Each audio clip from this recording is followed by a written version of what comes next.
Hello all, welcome to height of education. നമ്മൾ ഇന്ന് deal ചെയ്യാൻ പോകുന്നത് +2 NIOSലെ കെമിസ്ട്രിയിലെ സെക്കൻഡ് മൊഡ്യൂളിലെ സെക്കൻഡ് ലെസൺ ആണ്. ലെസന്റെ നെയിം ആറ്റോമിക് സ്ട്രക്ചർ. നമ്മൾ ഓൾറെഡി ഫസ്റ്റ് ലെസൺ പഠിച്ചതാ അല്ലെ? എന്തായിരുന്നു നമ്മൾ അതിൽ പറഞ്ഞത്? ബേസിക് കൺസെപ്റ്റ്സ് ഓഫ് കെമിസ്ട്രി എന്ന് പറഞ്ഞിട്ട് നമ്മൾ പഠിച്ചിട്ടുണ്ടായിരുന്നു. എന്താണ് ആറ്റം, എന്താണ് മോളിക്യൂള്, മോൾ കൺസെപ്റ്റ്, അങ്ങനെ കുറേ കാര്യങ്ങൾ നമ്മൾ അതിൽ പഠിച്ചിട്ടുണ്ടായിരുന്നു അല്ലെ?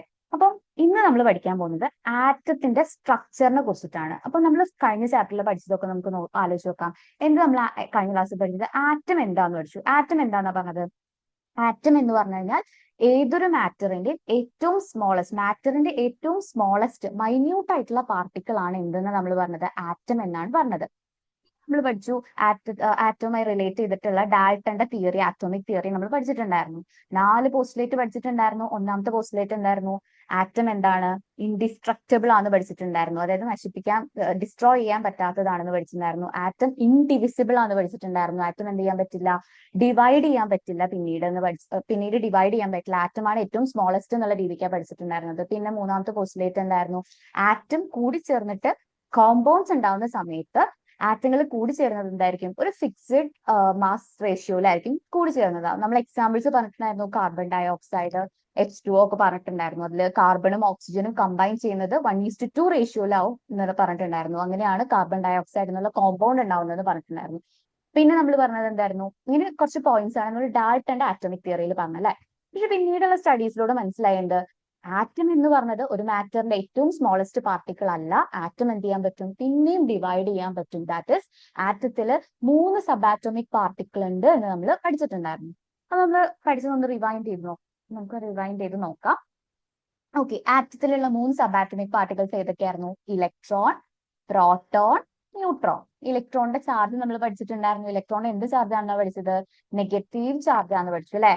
പ്രോട്ടോണോ പോസിറ്റീവ് ചാർജ് ആണെന്ന് പഠിച്ചു. ന്യൂട്രോണിന് 0, ദാറ്റ് ഇസ് ചാർജ് ഇല്ല, ചാർജ്ലെസ് പാർട്ടിക്കിൾ ആണ് ന്യൂട്രോൺ എന്ന് പഠിച്ചിട്ടുണ്ടായിരുന്നു. അപ്പൊ നമ്മൾ ആറ്റത്തിനകത്ത് ഇലക്ട്രോൺ ഉണ്ട്, പ്രോട്ടോൺ ഉണ്ട്, ന്യൂട്രോൺ ഉണ്ടെന്ന് മനസ്സിലായി അല്ലെ?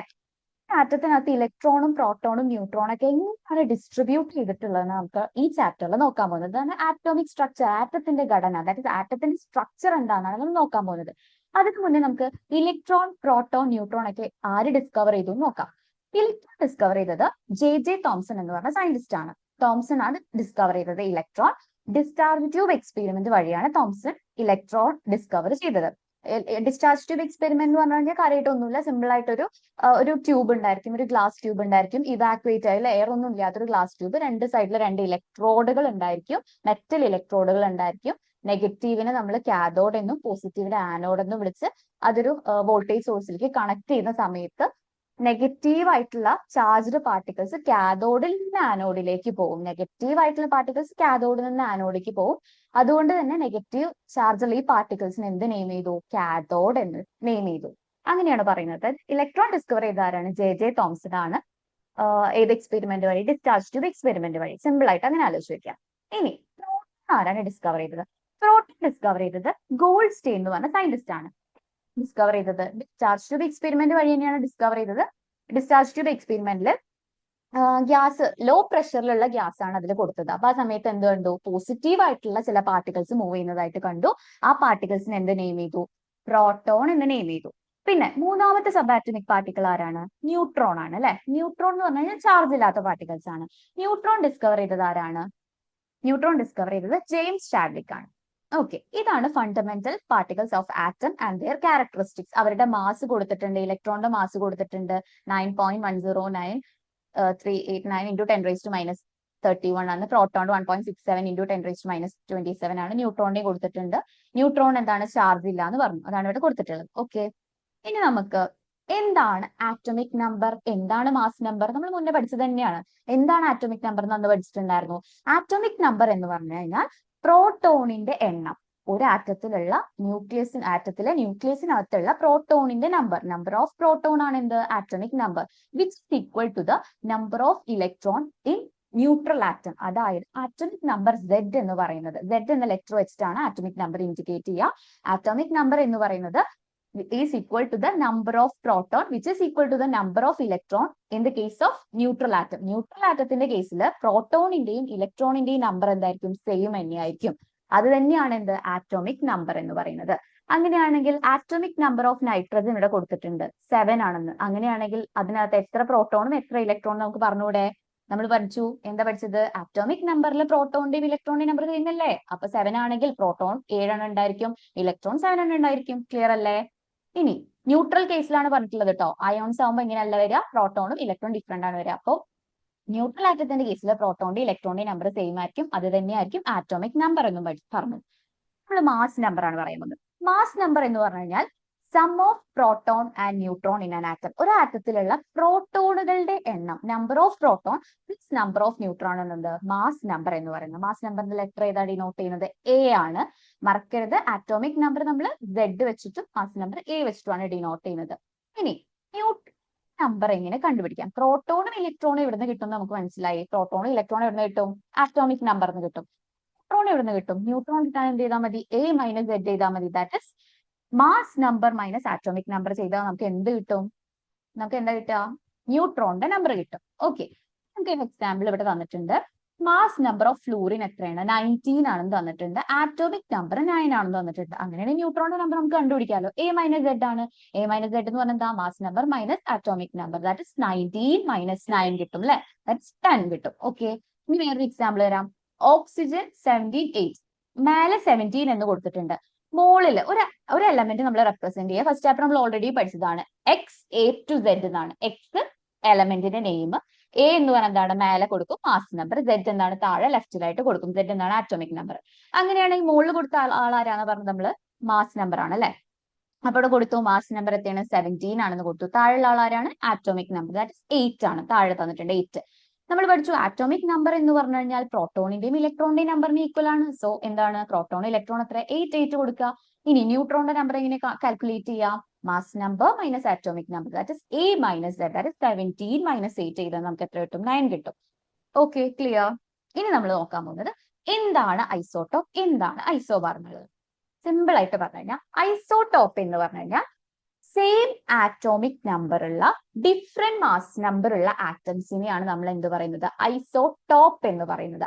ഐസോടോപ്പ് എന്ന് പറഞ്ഞു കഴിഞ്ഞാൽ സെയിം ആറ്റോമിക് നമ്പർ, ടോപ്പിലെ ആള് ഡിഫറെന്റ് ആവുക. അതായത് ടോപ്പിലെ ആൾ ആരായിരുന്നു? എ അല്ലേ? എ എന്ന് പറഞ്ഞാൽ എന്താ? Mass number. Mass number different ആവുക, ആറ്റോമിക് നമ്പർ സെയിം ആവുക. മാസ് നമ്പർ ഡിഫറെന്റ് ആയി ആറ്റോമിക് നമ്പർ സെയിം ആയിട്ടുള്ള ആറ്റങ്ങളെ നമ്മൾ എന്താ വിളിക്കുക? ഐസോടോപ്പ് എന്നാണ് വിളിക്കുക. ഐസോടോപ്പും ഒരു ആറ്റത്തിന്റെ എല്ലാ ഐസോടോപ്പിനും സെയിം കെമിക്കൽ പ്രോപ്പർട്ടീസ് ആയിരിക്കും, പക്ഷെ ഡിഫറെന്റ് ആയിട്ടുള്ള ഫിസിക്കൽ പ്രോപ്പർട്ടീസ് ആയിരിക്കും ഉണ്ടായിരിക്കുക. ഇനി ഹൈഡ്രജന്റെ ഐസോടോപ്പുകളാണ് ഇവിടെ തന്നിട്ടുള്ളത്. Protium, deuterium, tritium, H11, H12, H13. മറക്കരുത്, ഐസോടോപ്പ് എന്ന് പറഞ്ഞു കഴിഞ്ഞാൽ എന്താണ്? സെയിം ആറ്റോമിക് നമ്പറുള്ള ഡിഫറെന്റ് മാസ് നമ്പറുള്ള ആറ്റംസ് ആണ് ഐസോടോപ്പ് എന്ന് പറയുന്നത്. എക്സാമ്പിൾ തന്നിട്ടുണ്ട്, പ്രോട്ടിയം, ഡ്യൂട്ടീരിയം, ട്രീഷ്യം എന്നുള്ളത്. ഇവിടെ താഴെ നോക്കിക്കഴിഞ്ഞാൽ എന്താണ്? ആറ്റോമിക് നമ്പർ Z എന്താണ്? എല്ലായിടത്തും 1 ആണ് വന്നിട്ടുള്ളത്. മാസ് നമ്പർ എന്താണ്? പ്രോട്ടിയത്തിലെ 1, ഡ്യൂട്ടീരിയത്തിൽ എത്ര മാസ് നമ്പർ? 2 ആണ്. ട്രീഷ്യത്തിൽ 3 ആണ്. അപ്പൊ mass number different, atomic number same. Then ഇനി നമ്മൾ നോക്കാൻ പോകുന്നത് ഇതാണ് ഐസോബാർ. ഐസോടോപ്പ് എന്ന് പറയുമ്പോൾ നമ്മൾ പറഞ്ഞു ടോപ്പിൽ ആൾ ഡിഫറെന്റ് ആവുക, അതായത് മാസ് നമ്പർ ഡിഫറെന്റ് ആവുക. ഇനി ഇവിടെ വരികയാണെങ്കിൽ എന്താ? ഐസോബാർ എന്ന് പറഞ്ഞാൽ താഴെയുള്ള ആൾ ഡിഫറെന്റ് ആവുക. താഴെയുള്ള ആൾ ഡിഫറെന്റ് പറഞ്ഞാൽ എന്താ? ആറ്റോമിക് നമ്പർ ഡിഫറെന്റ് ആവുക. ആറ്റോമിക് നമ്പർ ഡിഫറെന്റ് ആയിട്ടുള്ള different element. Atomic number different ആവുക പറഞ്ഞാൽ എന്താണ്? എലമെന്റ് ഡിഫറെന്റ് ആവും. ഡിഫറെന്റ് എലമെന്റിന്റെ ആറ്റോമിക് നമ്പർ ഡിഫറെന്റ് ആയിട്ടുള്ള മാസ് നമ്പർ സെയിം ആയിട്ടുള്ള ആറ്റത്തിനെയാണ് നമ്മൾ എന്ത് പറയാ? ഐസോബാർ എന്ന് പറയാ. That is atoms of different elements having same mass number but different atomic number is known as isobar എന്ന് പറയുന്നത്. ഐസോടോപ്പ് എന്ന് പറഞ്ഞു കഴിഞ്ഞാൽ ആറ്റോമിക് നമ്പർ എന്തായിരിക്കും? സെയിം ആയിരിക്കും. ഐസോബാർ എന്ന് പറഞ്ഞാൽ ആറ്റോമിക് നമ്പർ ഡിഫറെന്റ് ആയിരിക്കും. നോക്കാം നമുക്ക്. താഴെ നോക്കിക്കോ, ആറ്റോമിക് നമ്പർ താഴെ എഴുതിയിട്ടുള്ളത് ആർഗൺ, പൊട്ടാസ്യം, കാൽസ്യം. ഇവിടെ ഒക്കെ എഴുതിയിട്ടുള്ള എന്താണ്? 18, 19, 20. താഴെയുള്ള ആൾക്കാർ ഡിഫറെന്റ് ആയിട്ട് atomic number different, mass number എന്താണ്? എല്ലായിടത്തും 40 വന്നിട്ടുള്ളത്. സോ ഇതാണ് ഐസോടോപ്പും ഐസോബാറും എന്ന് പറയുന്നത്. ഓക്കെ, അപ്പൊ എന്താ വളരെ ബേസിക് ആയിട്ട് മുന്നേ പഠിച്ച കാര്യങ്ങളൊക്കെ തന്നെയാണ് പഠിച്ചത്. എന്താണ് ആറ്റം എന്ന് പറഞ്ഞു.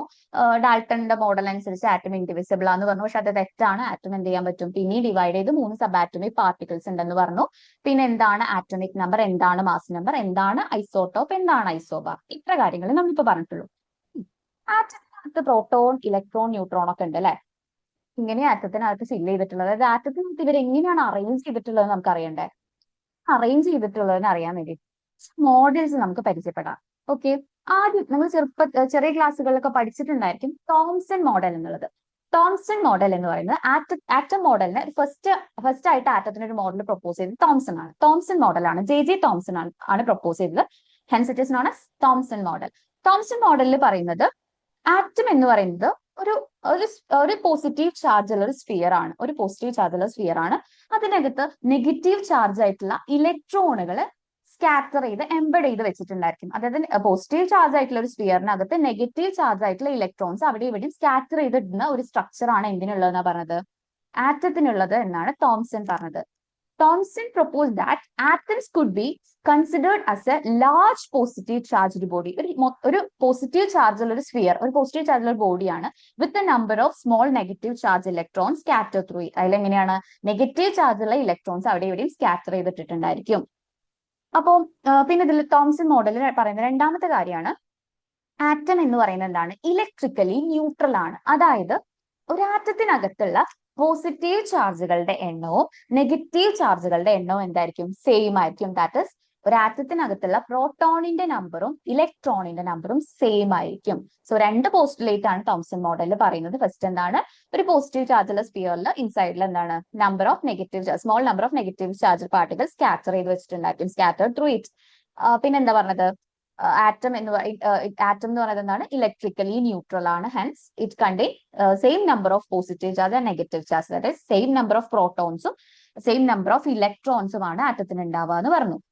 തോംസൺ മോഡലിന് വേറെ രണ്ട് പേരിലും പറയുന്നുണ്ട്. വാട്ടർമെലൺ മോഡൽ അഥവാ പ്ലം പുഡിംഗ് മോഡൽ എന്നൊക്കെ പറയുന്നുണ്ട്. പ്ലം പുഡിംഗ് എന്നൊക്കെ പറയുമ്പോൾ പുഡിങ്ങിനകത്തുള്ള പോസിറ്റീവ് ചാർജ് ആയിട്ടുള്ള ഒരു പുഡിങ്ങിനകത്ത് റേസിൻസ് പ്ലം ആണ് നെഗറ്റീവ് ചാർജ് ആയിട്ടുള്ള പ്ലംസ് അവിടെ ഇവിടെ സ്കാറ്റർ ചെയ്തിട്ട പോലെ എന്നുള്ള ഒരു മോഡൽ. അല്ലെങ്കിൽ വാട്ടർമെലൺ മോഡൽ എന്ന് പറയുന്നത് എന്താ? വാട്ടർമെലന്റെ ഫ്ലഷ് ഉള്ള റെഡ് പാർട്ടില്ലേ, അതാണ് പോസിറ്റീവ് ചാർജ്, ആറ്റത്തിന്റെ പോസിറ്റീവ് ചാർജ്.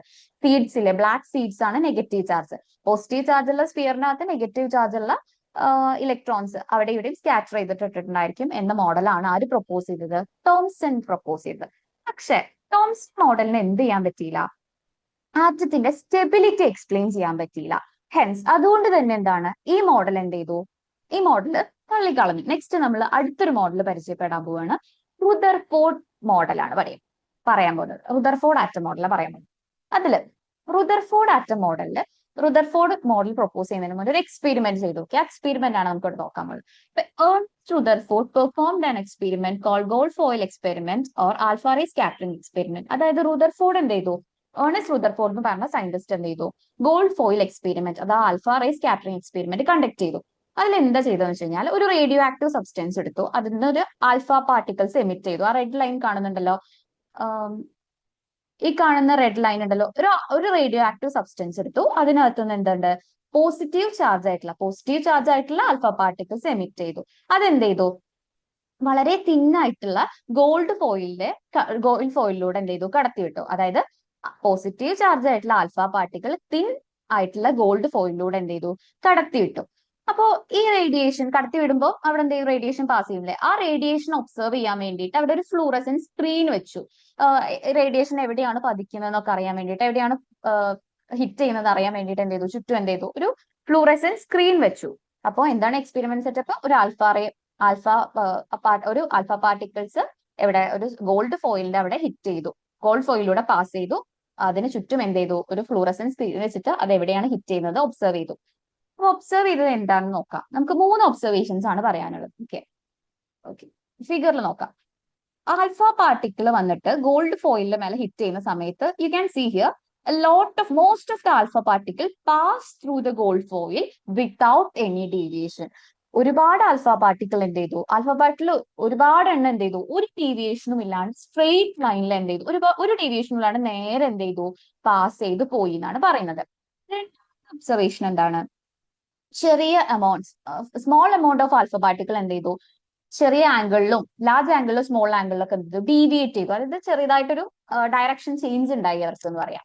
മൂന്നാമത്തെ ഒബ്സർവേഷൻ എന്താ വെച്ച് കഴിഞ്ഞാൽ വളരെ ചെറിയ, ദാറ്റ് ഇസ് 1000ൽ ഒരു റേ ഒക്കെ എന്ത് ചെയ്തു?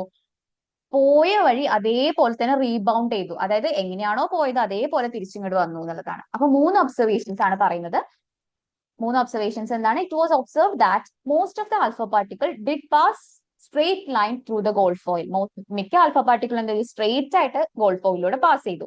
രണ്ടാമത്തെ ഒബ്സർവേഷൻ എന്താണ്? Number of particles were deflected from their path. ചില ആൽഫ പാർട്ടിക്കിൾസ് എന്ത് ചെയ്തു? ചെറിയ ആംഗിൾസിൽ, സ്മോൾ ആംഗിൾസും ലാർജ് ആംഗിൾസിലും എന്ത് ചെയ്തു? ആംഗിൾസിലൊക്കെ എന്ത് ചെയ്തു? ഡിഫ്ലക്ട് ചെയ്തു. ചെറുതായിട്ടൊരു ഡീവിയേഷൻ സംഭവിച്ചു അതിന്റെ പാത്തിന്. ഇനി തൗസൻഡിൽ ആൻഡ് അബൌട്ട് 1 in 1000, 1000 ഒരു ആൽഫ പാർട്ടിക്കിൾ എന്ത് ചെയ്തു? റീബൗണ്ട് ചെയ്തു, പോയ ഡയറക്ഷനിൽ തന്നെ തിരിച്ചു വന്നു. ഒബ്സർവേഷൻസ് ഉണ്ടായി. 3 കാര്യങ്ങൾ അദ്ദേഹം ഒബ്സർവ് ചെയ്തു. അതിൽ അദ്ദേഹം ഒരു കൺക്ലൂഷനിലെത്തി. അതായത് ഇപ്പൊ ഫസ്റ്റ് ഒബ്സർവേഷൻ എന്താണ്?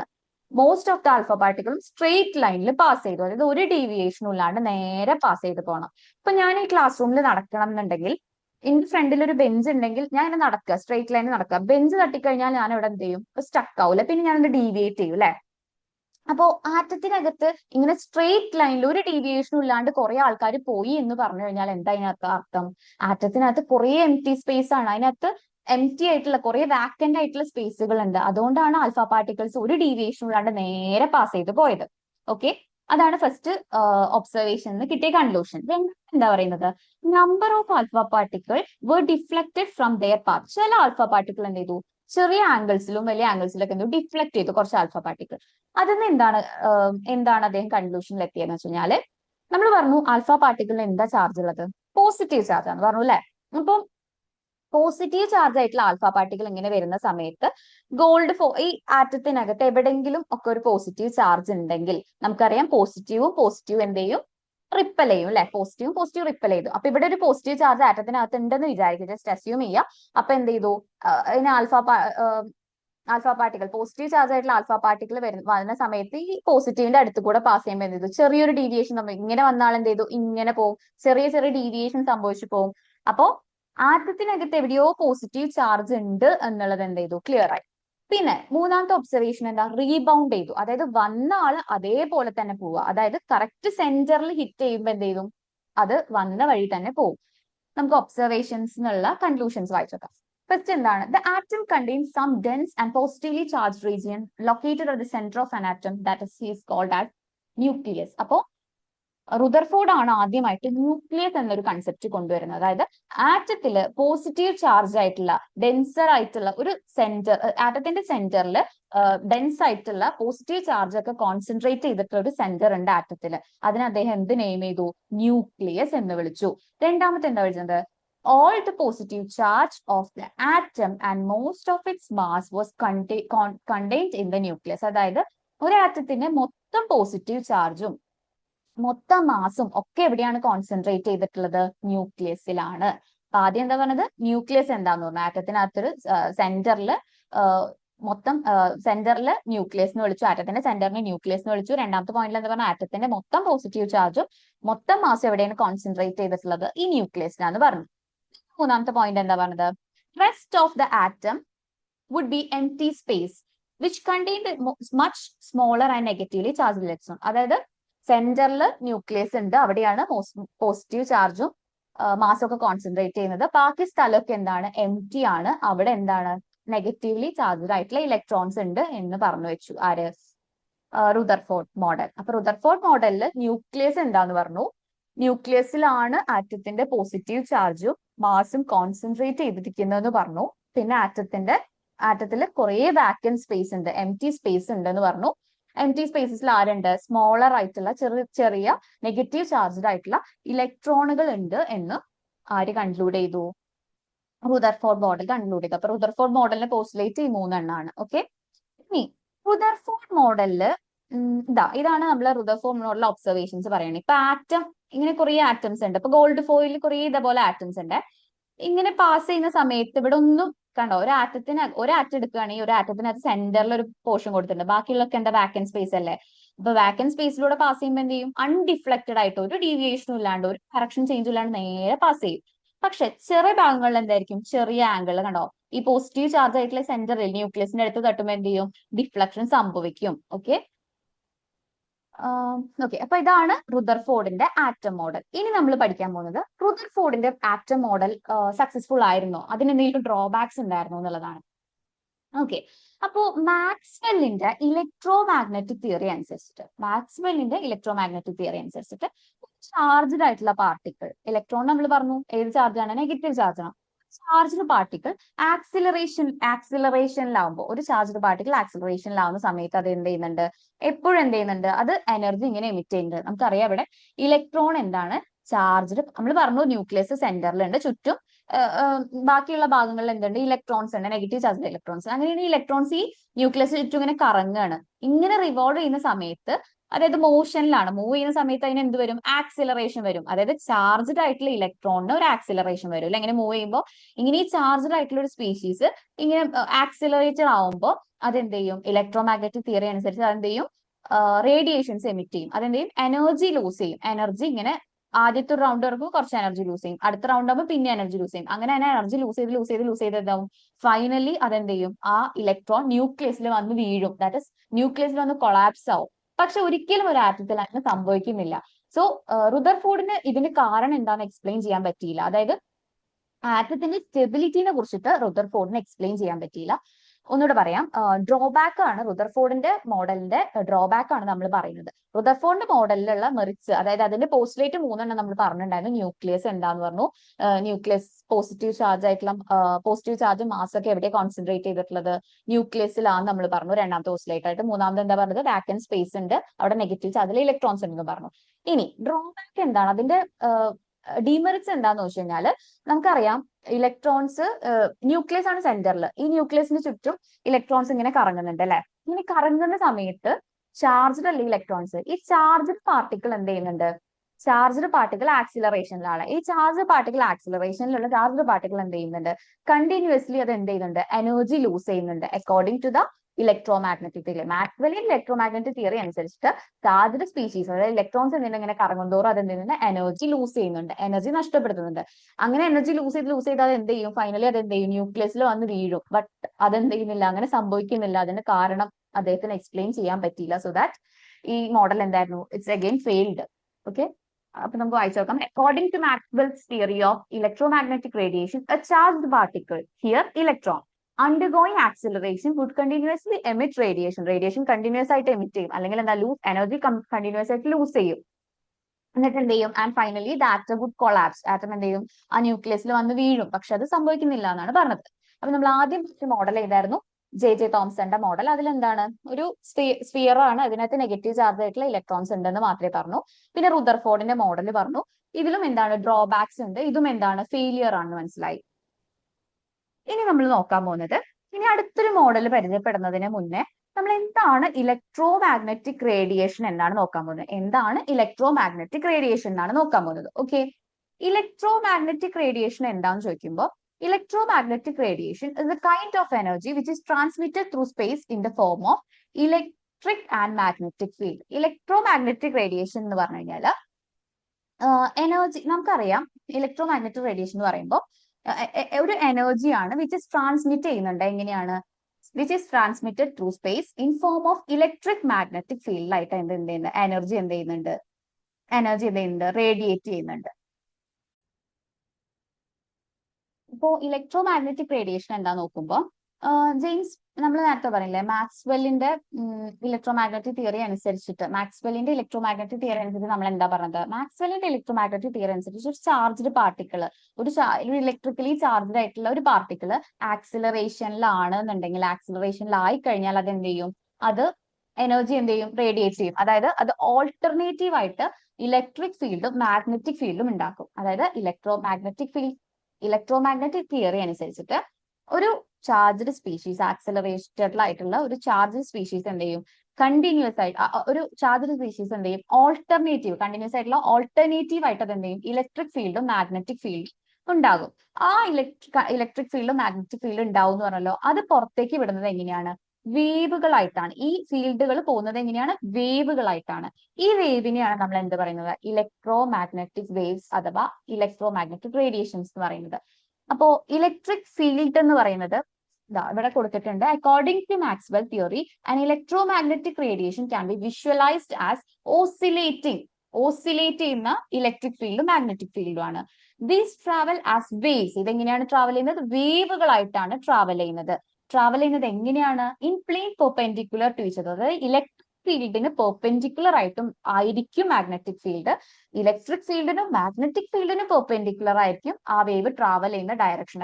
ഡയറക്ഷൻ ഓഫ് പ്രൊപ്പഗേഷൻ രണ്ടിനും പെർപെൻഡിക്കുലർ ആയിരിക്കും. പിന്നെ ഇലക്ട്രോ മാഗ്നറ്റിക് വേവ്സിന് ട്രാവൽ ചെയ്യാൻ എന്ത് വേണ്ട? ഇലക്ട്രോ മാഗ്നറ്റിക് റേഡിയേഷൻ എന്ത് വേണ്ട? മീഡിയം വേണ്ട. പ്രൊപ്പഗേറ്റ് ചെയ്യാൻ മീഡിയം വേണ്ട. അപ്പൊ ഒന്നുകൂടെ പറയാം, നമ്മൾ രണ്ട് മോഡൽസ് പരിചയപ്പെട്ടു, തോംസൺ മോഡലും പിന്നെ എന്താ പറയുന്നത് റുദർഫോർഡ് മോഡലും. അത് കഴിഞ്ഞിട്ട് നമ്മൾ അടുത്ത മോഡൽ പരിചയപ്പെടുന്നതിന്റെ മുന്നേ നമ്മൾ ഇലക്ട്രോ മാഗ്നറ്റിക് റേഡിയേഷൻ അഥവാ ഇലക്ട്രോ മാഗ്നറ്റിക് തിയറി എന്താ, നമ്മൾ റുദർഫോർഡ് ഇലക്ട്രോ മാഗ്നറ്റിക് തിയറി എന്ന് പറഞ്ഞില്ല, അത് എന്താ നമ്മളൊന്ന് പറഞ്ഞു നോക്കാം. ഇലക്ട്രോ മാഗ്നറ്റിക് തിയറി എന്ന് പറഞ്ഞു കഴിഞ്ഞാൽ ഒന്നുമില്ല. എന്താണ് ഇലക്ട്രോ മാഗ്നറ്റിക് തിയറി എന്ന് പറഞ്ഞു കഴിഞ്ഞാൽ? ഒരു ഇലക്ട്രിക്കലി ചാർജ്ഡ് ആയിട്ടുള്ള ഒരു സ്പീഷീസ് ആക്സിലറേഷനിലാവുമ്പോൾ, ആക്സിലറേറ്റഡ് ആയി കഴിഞ്ഞാൽ അത് എന്ത് ചെയ്യും? അത് ഇലക്ട്രിക് ഫീൽഡും മാഗ്നറ്റിക് ഫീൽഡും എന്ത് ചെയ്യും? ഓൾട്ടർനേറ്റീവ് ആയിട്ട് ഇലക്ട്രിക് ഫീൽഡും മാഗ്നറ്റിക് ഫീൽഡും എന്ത് ചെയ്യും? ഉണ്ടാവും. ആ ഇലക്ട്രിക് ഫീൽഡും ഓൾട്ടർനേറ്റീവ് ആയിട്ട് ഉണ്ടാവുന്ന ഇലക്ട്രിക് ഫീൽഡും മാഗ്നറ്റിക് ഫീൽഡും എങ്ങനെയാണ് പുറത്തേക്ക് വരുന്നത്? വേവുകളായിട്ടാണ്. ഈ വേവുകളെയാണ് ഇലക്ട്രോ മാഗ്നറ്റിക് വേവ്സ് എന്ന് വിളിച്ചത്. ഈ ഇലക്ട്രോ മാഗ്നറ്റിക് വേവ്സിന് ട്രാവൽ ചെയ്യാൻ വേണ്ടിയിട്ട്, പ്രൊപ്പഗേറ്റ് ചെയ്യാൻ വേണ്ടിയിട്ട് മീഡിയം വേണ്ട. ഓക്കെ.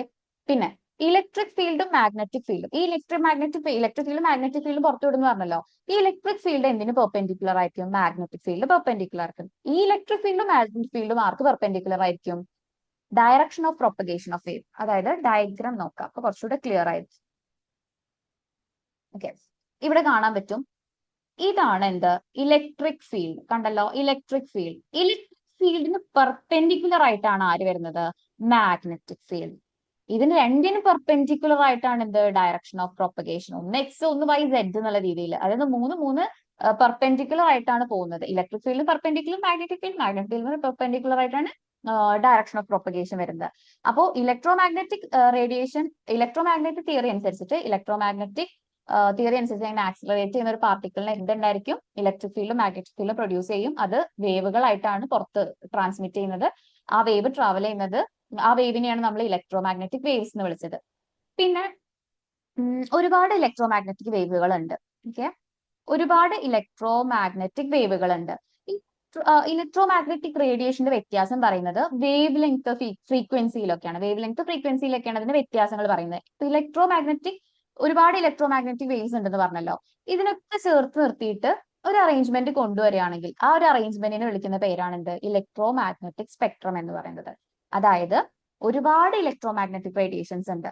ആ ഇലക്ട്രോ മാഗ്നറ്റിക് റേഡിയേഷൻസിനൊക്കെ ഡിഫറൻസ് എന്താണ്? ഫ്രീക്വൻസി, വേവ് ലെങ്ത്തിലൊക്കെയാണ് ചെറിയ ഡിഫറൻസ്. അവരൊക്കെ ഒരുമിച്ച് കൊണ്ടുവന്നിട്ടുള്ള ഒരു അറേഞ്ച്മെന്റിനെയാണ് നമ്മൾ എന്ത് പറയുന്നത്? സ്പെക്ട്രം, ഇലക്ട്രോ മാഗ്നറ്റിക് സ്പെക്ട്രം എന്ന് പറയുന്നത്. ഇവിടെ നിങ്ങൾക്ക് കാണാൻ പറ്റും radio waves, microwave, infrared rays, ultraviolet waves, X ray, gamma rays എന്നൊക്കെ പറഞ്ഞിട്ട്. ഇതിലൊരു കുഞ്ഞു ഭാഗം കാണാൻ പറ്റും ഇവിടെ, വിസിബിൾ എന്ന് പറഞ്ഞിട്ട്. ഈ വിസിബിൾ ലൈറ്റിന്റെ റീജിയൻ മാത്രമാണ് നമുക്ക് കണ്ണുകൊണ്ട് നമുക്ക് കാണാൻ പറ്റുന്നുള്ളൂ. ബാക്കിയൊക്കെ എന്താണ്? നമുക്ക് കണ്ണുകൊണ്ട് കാണാൻ പറ്റാത്തതാണ്. റേഡിയോ വേവ്സ് നിങ്ങൾക്ക് അറിയുന്നുണ്ടാവും. ഇപ്പോൾ നമ്മൾ കമ്മ്യൂണിക്കേഷനിലൊക്കെ, അതായത് ബ്രോഡ്കാസ്റ്റിംഗിനൊക്കെ യൂസ് ചെയ്യുന്നതാണ്. മൈക്രോവേവ് കിച്ചണിലും കാര്യങ്ങളിലൊക്കെ, അവനിലൊക്കെ യൂസ് ചെയ്യുന്നത്. എക്സ്റേ ആണെങ്കിലും UV ആണെങ്കിൽ ഡയറക്റ്റ് സണ്ണിൽ നിന്ന് വരുന്ന റേസ്, അങ്ങനെ. അപ്പോൾ ഡിപ്പെൻഡിങ് ഓൺ ദെയർ ക്യാരക്ടറിസ്റ്റിക്സ്, അതായത് വേവ് ലെങ്ത്, ഫ്രീക്വൻസി, വേവ് നമ്പറിനൊക്കെ ബേസിസിൽ ഇലക്ട്രോ മാഗ്നറ്റിക് റേഡിയേഷൻസ് ഒരുപാട് ടൈപ്പ് ഉണ്ട്. ആ ടൈപ്പിനൊക്കെ ഒരുമിച്ച് കൂട്ടിയിട്ടുള്ള, ഒരുമിച്ച് ഒരു കോൺസ്റ്റിറ്റ്യൂട്ട് ചെയ്തിട്ടുള്ള ഒരു ഇതിനെയാണ് നമ്മൾ എന്ത് പറയുന്നത്? അറേഞ്ച്മെന്റിനെയാണ് നമ്മൾ എന്ത് പറയുന്നത്? ഇലക്ട്രോ മാഗ്നറ്റിക് സ്പെക്ട്രം എന്ന് പറയുന്നത്. ഓക്കെ, ഇനി മാഗ്നറ്റിക് വേവുകളുടെ പ്രത്യേകതകൾ എന്തൊക്കെയാണ്? അതിന്റെ ക്യാരക്ടറിസ്റ്റിക്സ് അഥവാ പാരാമീറ്റേഴ്സ് എന്തൊക്കെയാണെന്ന് നോക്കാൻ പോകുന്നത്. അപ്പോ സിമ്പിൾ ആയിട്ട് പറയുകയാണെങ്കിൽ ഒരു വേവ് എന്ന് പറയുമ്പോൾ ഇങ്ങനെയാണ് റെപ്രസെന്റ് ചെയ്യുക. ഈ ഹൈറ്റ് ഉള്ള പോർഷൻ ഇല്ലേ, അതായത് ഈ ഹൈറ്റ് ഉള്ള പോർഷൻ നമ്മൾ ക്രസ്റ്റ് എന്നും, ഈ ഡിപ്രഷനെ നമ്മൾ എന്താ പറയാ? ട്രഫ് എന്നുമാണ് വിളിക്കുക. ഇങ്ങനെയുള്ള പോർഷന് ക്രസ്റ്റ്, താഴെയുള്ള പോർഷന് ഡിപ്രഷൻ എന്താ വിളിക്കുക? ട്രഫ് എന്നാണ് വിളിക്കുക. അപ്പൊ ആദ്യത്തെ ടേം എന്താണ് ആംപ്ലിറ്റ്യൂഡ് എന്നാണ് നോക്കാൻ പോകുന്നത്. ആംപ്ലിറ്റ്യൂഡ് എന്ന് പറഞ്ഞു കഴിഞ്ഞാൽ എന്താണ്?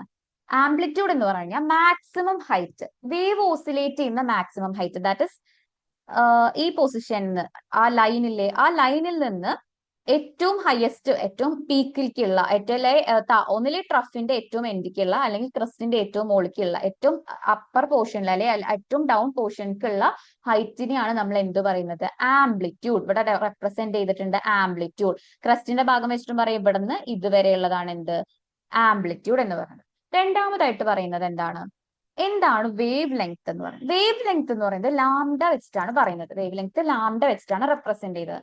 വേവ് ലെങ്ത് എന്ന് പറഞ്ഞു കഴിഞ്ഞാൽ രണ്ട് അഡ്ജസന്റ് ആയിട്ടുള്ള ക്രസ്റ്റ്, രണ്ട് അടുത്തടുത്തുള്ള ക്രസ്റ്റുകൾ തമ്മിൽ, അല്ലെങ്കിൽ രണ്ട് അഡ്ജസന്റ് ആയിട്ടുള്ള ട്രഫുകൾ തമ്മിൽ, രണ്ട് അടുത്തടുത്തുള്ള ക്രസ്റ്റുകൾ തമ്മിൽ, അല്ലെങ്കിൽ രണ്ട് അടുത്തടുത്തുള്ള ട്രഫുകൾ തമ്മിലുള്ള ഡിസ്റ്റൻസിനെയാണ് നമ്മൾ എന്ത് പറയുന്നത്? വേവ് ലെങ്ത് എന്ന് പറയുന്നത്. ഇവിടെ കാണാൻ പറ്റും ആദ്യത്തെ ക്രസ്റ്റ് തൊട്ടപ്പുറത്ത് വരുന്ന അടുത്ത ക്രസ്റ്റ്, അതായത് അടുത്തടുത്ത് വരുന്ന രണ്ട് ക്രസ്റ്റുകൾ തമ്മിലുള്ള ഡിസ്റ്റൻസ് ആണ് എന്ത്? Wave length. അപ്പൊ ഇവിടെ നിന്ന് ഇതുവരെയുള്ളതാണ് വേവ് ലെങ്ത്. ഇവിടെ മാർക്ക് ചെയ്തിട്ടുണ്ട് ലാംഡ എന്നാണ് അതിനെ പറയാ. ഇവിടെ ട്രഫുകൾ തമ്മിലുള്ള ഡിസ്റ്റൻസ് എന്നാണ് വേവ് ലെങ്ത് എന്നാ പറയാ. ഇനി വേവ് ലെങ്ത് നമ്മൾ മെഷർ ചെയ്യുന്നത് ഹെഡ്സിലാണ് മെഷർ ചെയ്യുക. ഇനി ഫ്രീക്വൻസി എന്താണെന്നാണ് നോക്കാൻ പോകുന്നത്. എന്താണ് ഫ്രീക്വൻസി എന്നുള്ളത്? ഫ്രീക്വൻസി എന്താന്ന് വെച്ച് കഴിഞ്ഞാല് വേവുകൾ, waves that pass through a point per second, ഒരു സെക്കൻഡിൽ എത്ര വേവ് ട്രാവൽ ചെയ്തു എന്നുള്ളതാണ് എന്ത്? ഫ്രീക്വൻസി വെച്ച് പറയുന്നത്. ഒരു സെക്കൻഡിൽ എത്ര വേവ് ട്രാവൽ ചെയ്തു. ന്യൂ എന്നുള്ള സിമ്പിൾ വെച്ചിട്ടാണ് ഇത് പറയുന്നത്. സോറി, വേവ് ലെങ്ത് നമ്മൾ പറയാ സെന്റിമീറ്ററിലൊക്കെയാണ്, ഫ്രീക്വൻസി ആണ് നമ്മൾ ഹെഡ്സിൽ പറയാ. ഓക്കെ, ഫ്രീക്വൻസി ആണ് ഹെഡ്സിൽ പറയാ. ഫ്രീക്വൻസി പറഞ്ഞാൽ എന്താണ്? ഒരു സെക്കൻഡിൽ ഒരു പോയിന്റിലൂടെ എത്ര വേവ് പാസ് ചെയ്തു എന്നുള്ളത്. ഇനി വേവ് നമ്പർ എന്താണ്? വേവ് നമ്പർ ന്യൂ ബാർ എന്നാണ്.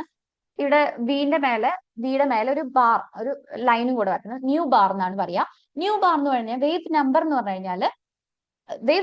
കഴിഞ്ഞാൽ ലാംഡ, 1/λ, അതായത് വേവ് ലെങ്ത്തിന്റെ റെസിപ്രോക്കൽ എന്ന് പറയാം. അല്ലെങ്കിൽ എന്താണ്? യൂണിറ്റ് ലെങ്ത്തിൽ, ഒരു യൂണിറ്റ് ലെങ്ത്തിലുള്ള വേവിന്റെ നമ്പറിനെയാണ് നമ്മൾ എന്ത് പറയുന്നത്? വേവ് നമ്പർ എന്ന് പറയുന്നത്. മീറ്റർ ഇൻവേഴ്സിലാണ് 1/λ. മറ്റേ വേവ് ലെങ്ത് മീറ്ററിലാണ് പറയുന്നെങ്കിൽ 1/λ ആണെങ്കിൽ 1/m അല്ലേ, അപ്പൊ മീറ്റർ ഇൻവേഴ്സിലാണ് അതിന്റെ യൂണിറ്റ് പറയാം. ഇനി എന്താണ് വെലോസിറ്റി? വെലോസിറ്റി എന്ന് പറഞ്ഞു കഴിഞ്ഞാൽ ഒരു സെക്കൻഡിൽ ഒരു വേവ് എത്ര ഡിസ്റ്റൻസ് ട്രാവൽ ചെയ്തു, distance travelled by wave in 1 second. ഒരു സെക്കൻഡിൽ വേവ് എത്ര ഡിസ്റ്റൻസ് ട്രാവൽ ചെയ്തു എന്നുള്ളതാണ് velocity. V nu equal to c/λ എന്ന് കൊടുത്തിട്ടുണ്ട്. ഇമ്പോർട്ടന്റ് ആയിട്ടുള്ള റിലേഷൻ ആണ് new equal to c/λ. New എന്ന് പറഞ്ഞു കഴിഞ്ഞാൽ എന്താണ്? ഫ്രീക്വൻസി. c എന്ന് പറഞ്ഞു കഴിഞ്ഞാൽ എന്താണ്? വെലോസിറ്റി ബൈ ലാംഡ എന്ന് കൊടുത്തിട്ടുണ്ട്. ഇനി electro magnetic radiation also show the characteristics of rock. Okay, അപ്പൊ നമ്മള് എന്താണ് ഇലക്ട്രോ മാഗ്നറ്റിക് തിയറി എന്ന് പറഞ്ഞു. ഇലക്ട്രോ മാഗ്നറ്റിക് തിയറി അനുസരിച്ചിട്ട് എന്താന്ന് പറഞ്ഞു? ഒരു പോസിറ്റീവ് ചാർജ് ഉള്ള ഒരു ഇലക്ട്രിക്കലി ചാർജ്ഡ് ആയിട്ടുള്ള സ്പീഷീസ് അങ്ങനെ ആക്സിലറേറ്റ് ചെയ്യുന്ന സമയത്ത് ഇലക്ട്രിക് ഫീൽഡും മാഗ്നറ്റിക് ഫീൽഡും പ്രൊഡ്യൂസ് ചെയ്യും എന്ന് പറഞ്ഞു. ആ ഇലക്ട്രിക് ഫീൽഡും മാഗ്നറ്റിക് ഫീൽഡും എങ്ങനെയാണ് പുറത്തുവിടുന്നത്? വേവ്സ് ആയിട്ടാന്ന് പറഞ്ഞു. അതിന് നമ്മൾ എന്ത് വിളിച്ചു? ഇലക്ട്രോ മാഗ്നറ്റിക് വേവ് എന്ന് വിളിച്ചു. ഒരുപാട് ഇലക്ട്രോ മാഗ്നറ്റിക് റേഡിയേഷൻസ് ഉണ്ട്. അതിനൊക്കെ ഒരുമിച്ച് അറേഞ്ച് ചെയ്തിട്ടുള്ള ആ ഒരു അറേഞ്ച്മെന്റ് നമ്മൾ സ്പെക്ട്രം, ഇലക്ട്രോ മാഗ്നറ്റിക് സ്പെക്ട്രം എന്ന് വിളിച്ചു. പിന്നെ ഇലക്ട്രോ മാഗ്നറ്റിക് റേഡിയേഷന്റെ കുറച്ച് പ്രോപ്പർട്ടീസ്, അബൌട്ട് ഒരു 6 പ്രോപ്പർട്ടീസ് നമ്മൾ പഠിച്ചു. ആംപ്ലിറ്റ്യൂഡ് എന്താണ്, വേവ് ലെങ്ത് എന്താണ്, ഫ്രീക്വൻസി എന്താണ്, വേവ് നമ്പർ എന്താണ്, വെലോസിറ്റി എന്താന്നൊക്കെ പഠിച്ചു അല്ലെ. ഇനി നമ്മൾ പറയാൻ പോകുന്നത് പ്ലാങ്ക്സ് ക്വാണ്ടം തിയറി റിലേറ്റഡ് ആയിട്ടുള്ള ഒരു കാര്യമാണ്. അതായത് electromagnetic radiation also show the characteristics of particles. അതായത് നമ്മളിപ്പോ പറഞ്ഞ എന്താണ്? ഇലക്ട്രോമാഗ്നറ്റിക് റേഡിയേഷൻസ് എന്ന് പറഞ്ഞത് എന്താണെന്ന് പറഞ്ഞത്? ഇലക്ട്രോമാഗ്നറ്റിക് റേഡിയേഷൻ എന്ന് പറയുന്നത് വേവുകളാണെന്ന് അല്ലെ. അതായത് വേവ് നേച്ചർ ഉണ്ട് എന്ന് പറഞ്ഞു അല്ലെ. ഇലക്ട്രോമാഗ്നറ്റിക് റേഡിയേഷൻ എന്ത് നേച്ചറാന്ന് പറഞ്ഞത്? വേവ് നേച്ചർ, വേവുകളായിട്ടാണ് അത് പ്രൊപ്പഗേറ്റ് ചെയ്യുന്നത്, അതായത് വേവ് ആയിട്ടാണ് ഇത് കാണുന്നത്. അപ്പൊ എന്താണ്? വേവ് നേച്ചർ ഉണ്ട് എന്ന് പറഞ്ഞു. അപ്പൊ ഇലക്ട്രോമാഗ്നറ്റിക് റേഡിയേഷന് വേവ് നേച്ചർ മാത്രമല്ല പാർട്ടിക്കിൾ നേച്ചറും കൂടെ ഉണ്ട്. എന്താണ്? വേവ് നേച്ചർ മാത്രമല്ല, അതിന് പാർട്ടിക്കിൾ നേച്ചറും കൂടെ ഉണ്ട് ഇലക്ട്രോമാഗ്നറ്റിക് റേഡിയേഷന്. ഇവിടെ എനർജി എമിറ്റ് ചെയ്യുക അല്ലെങ്കിൽ എനർജി അബ്സോർബ് ചെയ്യുക എന്ന് പറയുന്നത് എങ്ങനെയാണ്? Small packets of energy. ഇവിടെ എനർജി എമിറ്റ് ചെയ്യുക അല്ലെങ്കിൽ എനർജി അബ്സോർബ് ചെയ്യുന്നത് എങ്ങനെയാണ്? ചെറിയ പാക്കറ്റ് ഓഫ് എനർജി ആണ്. ഈ പാക്കറ്റ് ഓഫ് എനർജിക്ക് നമ്മൾ എന്താ പറയാ? Small packets of energy is called quanta. ഇവിടെ കൊടുത്തിട്ടുണ്ട്. Small packets of energy is called quanta എന്നാണ് പറയുക. അതായത് ഒരു ബോഡി, ഒരു ബോഡിയിലേക്ക് റേഡിയേഷൻ കൊടുക്കുന്ന സമയത്ത് അതെന്ത് ചെയ്യും? റേഡിയേഷൻ അബ്സോർബ് ചെയ്യും അല്ലെങ്കിൽ അതെന്ത് ചെയ്യും? എമിറ്റ് ചെയ്യും. ബട്ട് പ്ലാങ്ക് എന്ന് പറഞ്ഞ സയന്റിസ്റ്റ് പറഞ്ഞിട്ടുള്ളത് എന്താണ്? റേഡിയേഷൻ അബ്സോർബ് ചെയ്യുന്നത് അല്ലെങ്കിൽ റേഡിയേഷൻ എമിറ്റ് ചെയ്യുന്നത് എങ്ങനെയാണ്? കണ്ടിന്യൂസ് ആയിട്ടല്ല, ഡിസ്കണ്ടിന്യൂസ് ആയിട്ടാണ്. അതായത് ഈ പാക്കറ്റ് ഓഫ് എനർജി, ഓരോ പാക്കറ്റ് ഓഫ് എനർജി ക്വാണ്ട എന്ന് വിളിച്ചു. അതായത് നമ്മൾ പറഞ്ഞു ഒരു ബോഡിയിലേക്ക് ഒരു റേഡിയേഷൻ കൊടുക്കുന്ന സമയത്ത് അതെന്ത് ചെയ്യും? അത് അബ്സോർബ് ചെയ്യുകയോ എമിറ്റ് ചെയ്യുകയോ ചെയ്യും. ഈ അബ്സോർബ് ചെയ്യുന്നതും എമിറ്റ് ചെയ്യുന്നതും എങ്ങനെയല്ല? കണ്ടിന്യൂസ് ആയിട്ടല്ല, ഡിസ്കണ്ടിന്യൂസ് ആയിട്ടാണ്. അത് ചെറിയ പാക്കറ്റുകളായിട്ടാണ് അബ്സോർബ് ചെയ്യുക എമിറ്റ് ചെയ്യുന്നത്. ഈ ചെറിയ പാക്കറ്റിന് നമ്മൾ എന്ത് പേര് പറഞ്ഞു വിളിച്ചു? ക്വാണ്ട എന്ന് വിളിച്ചു. ഇനി ഈ വരുന്ന റേഡിയേഷൻ എന്താണ്? ലൈറ്റ് ആണെന്നുണ്ടെങ്കിൽ, വരുന്ന റേഡിയേഷൻ ലൈറ്റ് ആണെന്നുണ്ടെങ്കിൽ ആ ക്വാണ്ടം ഓഫ് ലൈറ്റ് നമ്മൾ എന്ത് വിളിച്ചു? ഫോട്ടോൺ എന്ന് വിളിച്ചു. The energy of quantum or photon is proportional to the frequency of the radiation. E equal to H nu. Energy തന്നിട്ടുണ്ട്, energy equal to H nu. H എന്ന് പറയുന്നത് എന്താണ്? പ്ലാങ്ക്സ് കോൺസ്റ്റന്റ് ആണ്. അതായത് റേഡിയേഷന്റെ energy of radiation is directly proportional to the ഫ്രീക്വൻസിക്ക് റേഡിയേഷന്റെ ഫ്രീക്വൻസിക്ക് ഡയറക്ട്ലി പ്രൊപ്പോർഷണൽ ആണ് എന്തെന്ന് പറയുന്നത്? എനർജി എന്ന് പറയുന്നത്. അപ്പോ ഇവിടെ പറഞ്ഞത് എന്താണ്? നമ്മൾ ഇലക്ട്രോ മാഗ്നറ്റിക് റേഡിയേഷൻ പറഞ്ഞു. പിന്നെ എന്താ പറഞ്ഞത്? ഇലക്ട്രോ മാഗ്നറ്റിക് റേഡിയേഷന് വേവ് നേച്ചർ ആണെന്ന് പറഞ്ഞു. വേവ് നേച്ചർ മാത്രമല്ല, അതിനെന്താണ് പാർട്ടിക്കിൾ നേച്ചറും കൂടെ ഉണ്ടെന്ന് പറഞ്ഞു. അതായത് അത് ഒരു റേഡിയേഷൻ വന്ന് തട്ടുന്ന സമയം, ഒരു ബോഡിക്ക് ഒരു റേഡിയേഷൻ വരുന്ന സമയത്ത് അത് എന്ത് ചെയ്യുന്നുണ്ട്? ആ റേഡിയേഷൻ അബ്സോർബ് ചെയ്യുകയും എമിറ്റ് ചെയ്യുകയും ചെയ്യുന്നത് എങ്ങനെയാണ്? ചെറിയ പാക്കറ്റ് ഓഫ് എനർജി, ക്വാണ്ട ആയിട്ടാണ്. അതായത് പാർട്ടിക്കിൾ നേച്ചർ ആണ് അവിടെ പറയുന്നത്. ക്ലിയർ അല്ലേ? ഇനി നമ്മൾ നോക്കാൻ പോകുന്നത് എന്താണ്? Line spectrum of hydrogen. ഹൈഡ്രജന്റെ ലൈൻ സ്പെക്ട്രം ആണ് നമ്മൾ നോക്കാൻ പോകുന്നത്.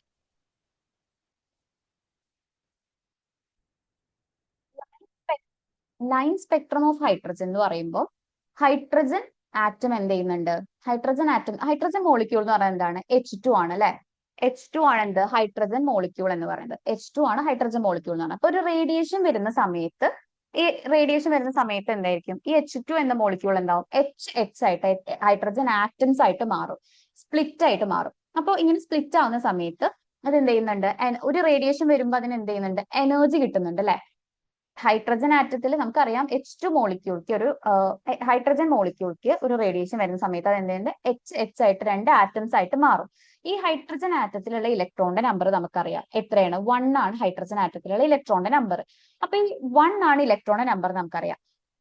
അപ്പൊ ഈ എനർജി വരുന്ന സമയത്ത് ഈ ഇലക്ട്രോൺ എന്ത് ചെയ്യും? ഈ എനർജി എന്ത് ചെയ്യും? അബ്സോർബ് ചെയ്യും അല്ലെ? അപ്പൊ ആദ്യം അതിന് എനർജി എന്താണ്? ലോവർ എനർജിയാണ്. ആദ്യം ഇതിന് ചെറിയ എനർജിയാണ്. ആ വന്ന എനർജി റേഡിയേഷൻ കൂടെ അബ്സോർബ് ചെയ്യുന്ന സമയത്ത് അതെന്ത് ചെയ്യും? എനർജി കൂടും. എനർജി കൂടുക പറഞ്ഞു കഴിഞ്ഞാൽ ലോവർ എനർജിയിൽ നിന്ന് അതെന്ത് ചെയ്യും? ഹയർ എനർജിയിലേക്ക് അതെന്ത് ചെയ്യും? ജമ്പ് ചെയ്യും. ലോവർ എനർജിയിൽ ഒരു സാധനം ഈ എനർജിയിൽ നിൽക്കുകയാണ്, ഹൈഡ്രജൻ ആറ്റം ഇവിടെയാണ് നിൽക്കുന്നത്. ഒരു റേഡിയേഷൻ കൊടുക്കുന്ന സമയത്ത് അതെന്ത് ചെയ്യും? ആ വന്നിട്ടുള്ള എനർജി എന്ത് ചെയ്യും? അത് അബ്സോർബ് ചെയ്യും. അബ്സോർബ് ചെയ്യുമ്പോൾ അതെന്ത് ചെയ്യും? അത് ഹയർ എനർജിക്ക് ജമ്പ് ചെയ്യും. ഹയർ എനർജിക്ക് എന്ത് ചെയ്യും? എക്സൈറ്റ് ചെയ്യും. അങ്ങനെ ഹയർ എനർജിക്ക് എക്സൈറ്റ് ചെയ്യും. എക്സൈറ്റ് ചെയ്ത് കഴിഞ്ഞാൽ കുറച്ചു കഴിഞ്ഞാൽ അതെന്ത് ചെയ്യും?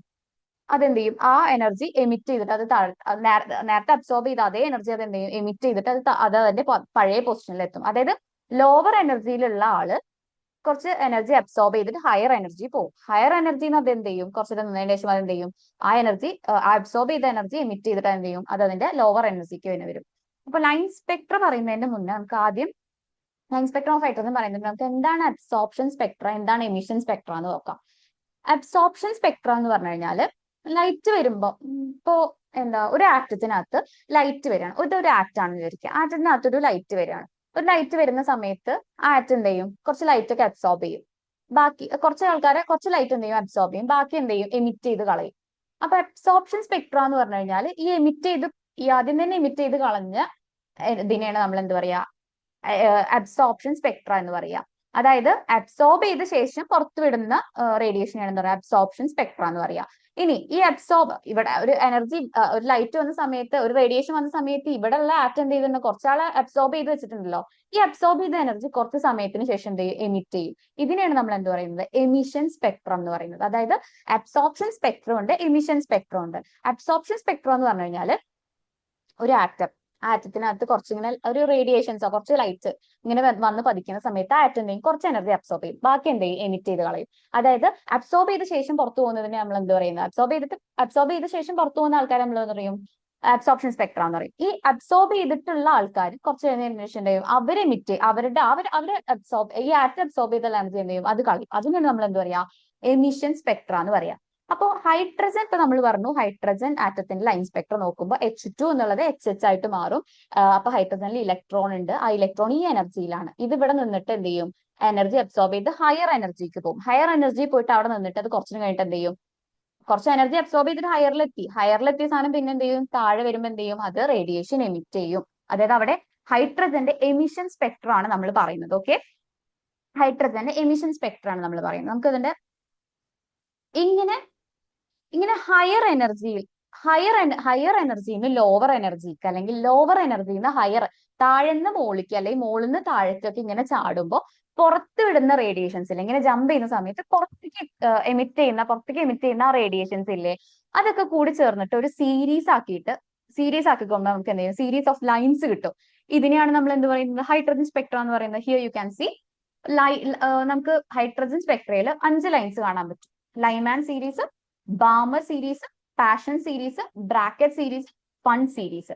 ഇപ്പൊ ഇതിനകത്ത് Lyman series, Balmer series, Paschen series, Pfund series എന്ന് പറഞ്ഞാൽ കാണാൻ പറ്റും. ലൈമാൻ സീരീസ് എന്ന് പറഞ്ഞു കഴിഞ്ഞാൽ നിങ്ങൾക്ക് കാണാൻ പറ്റും n ഈക്വൽ ടു 1 ആണ്. അതായത് ഇവിടെ ഇവിടെ ഈ ഇപ്പൊ താഴെ നിന്ന് ഒരു ഹൈഡ്രജൻ ആറ്റം അതെന്ത് ചെയ്തു, അത് എനർജി അബ്സോർബ് ചെയ്തിട്ട് അതിങ്ങനെ മുകളിലേക്ക് എത്തി, ഹയർ എനർജിക്ക് എത്തി. ഹയർ എനർജിക്ക് എത്തിയ ആറ്റം താഴെ എത്തണമെങ്കിൽ എന്ത് ചെയ്യണം, ഹയർ എനർജി, ഇവിടെ നിൽക്കുന്ന ആൾക്ക് താഴെ വരണമെങ്കിൽ അത് എന്ത് ചെയ്യണം, എനർജി കളയണം, അബ്സോർബ് ചെയ്ത എനർജി എമിറ്റ് ചെയ്യണം.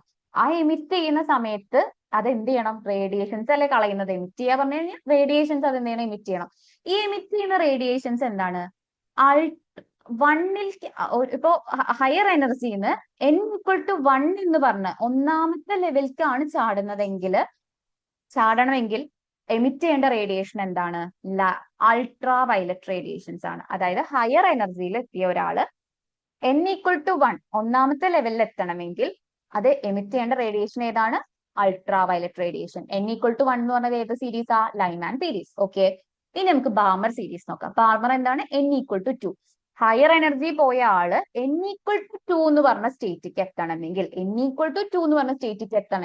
അത് എമിറ്റ് ചെയ്യേണ്ട റേഡിയേഷൻ ഏതാണ്, വിസിബിൾ ഏരിയയിലുള്ള വിസിബിൾ റീജിയനിലുള്ള ലൈറ്റ് ആണ് റേഡിയേഷൻ ആണ് എമിറ്റ് ചെയ്യേണ്ടത്. ഇനി അടുത്തത് Paschen series, n equal to 3 ആണ് പാഷൻ സീരീസ്. പാഷൻ സീരീസിലാണെങ്കിലോ ഹയർ എനർജിന്ന് ലോവർക്ക് വരണമെങ്കിൽ എമിറ്റ് ചെയ്യേണ്ട റേഡിയേഷൻ ഏതാണ്, ഇൻഫ്രാറെഡ് IR റേഡിയേഷൻ ആണ്.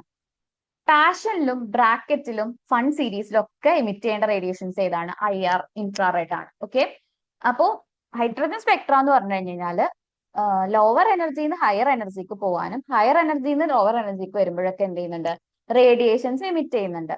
ഇപ്പൊ ഈ എമിറ്റ് ചെയ്യുന്ന റേഡിയേഷൻസ് ഒക്കെ ചേർത്തിട്ട് ഒരു സീരീസ് ആക്കി. ആ സീരീസിനാണ് നമ്മൾ എന്ത് പറയുന്നത്, ലൈൻ സ്പെക്ട്രം ഓഫ് ഹൈഡ്രജൻ എന്ന് പറയുന്നത്. ലൈൻ സ്പെക്ട്രം ഓഫ് ഹൈഡ്രജനിൽ 5 സീരീസ് ആണുള്ളത്. Lyman series, Balmer series, Paschen series, Brackett series, Pfund series. 5 എണ്ണം. n equal to 1, n equal to 2, n equal to 3, n equal to 4, n equal to 5. 5 ലെവലുകളായിട്ട് 5 series പറയുന്നുണ്ട്.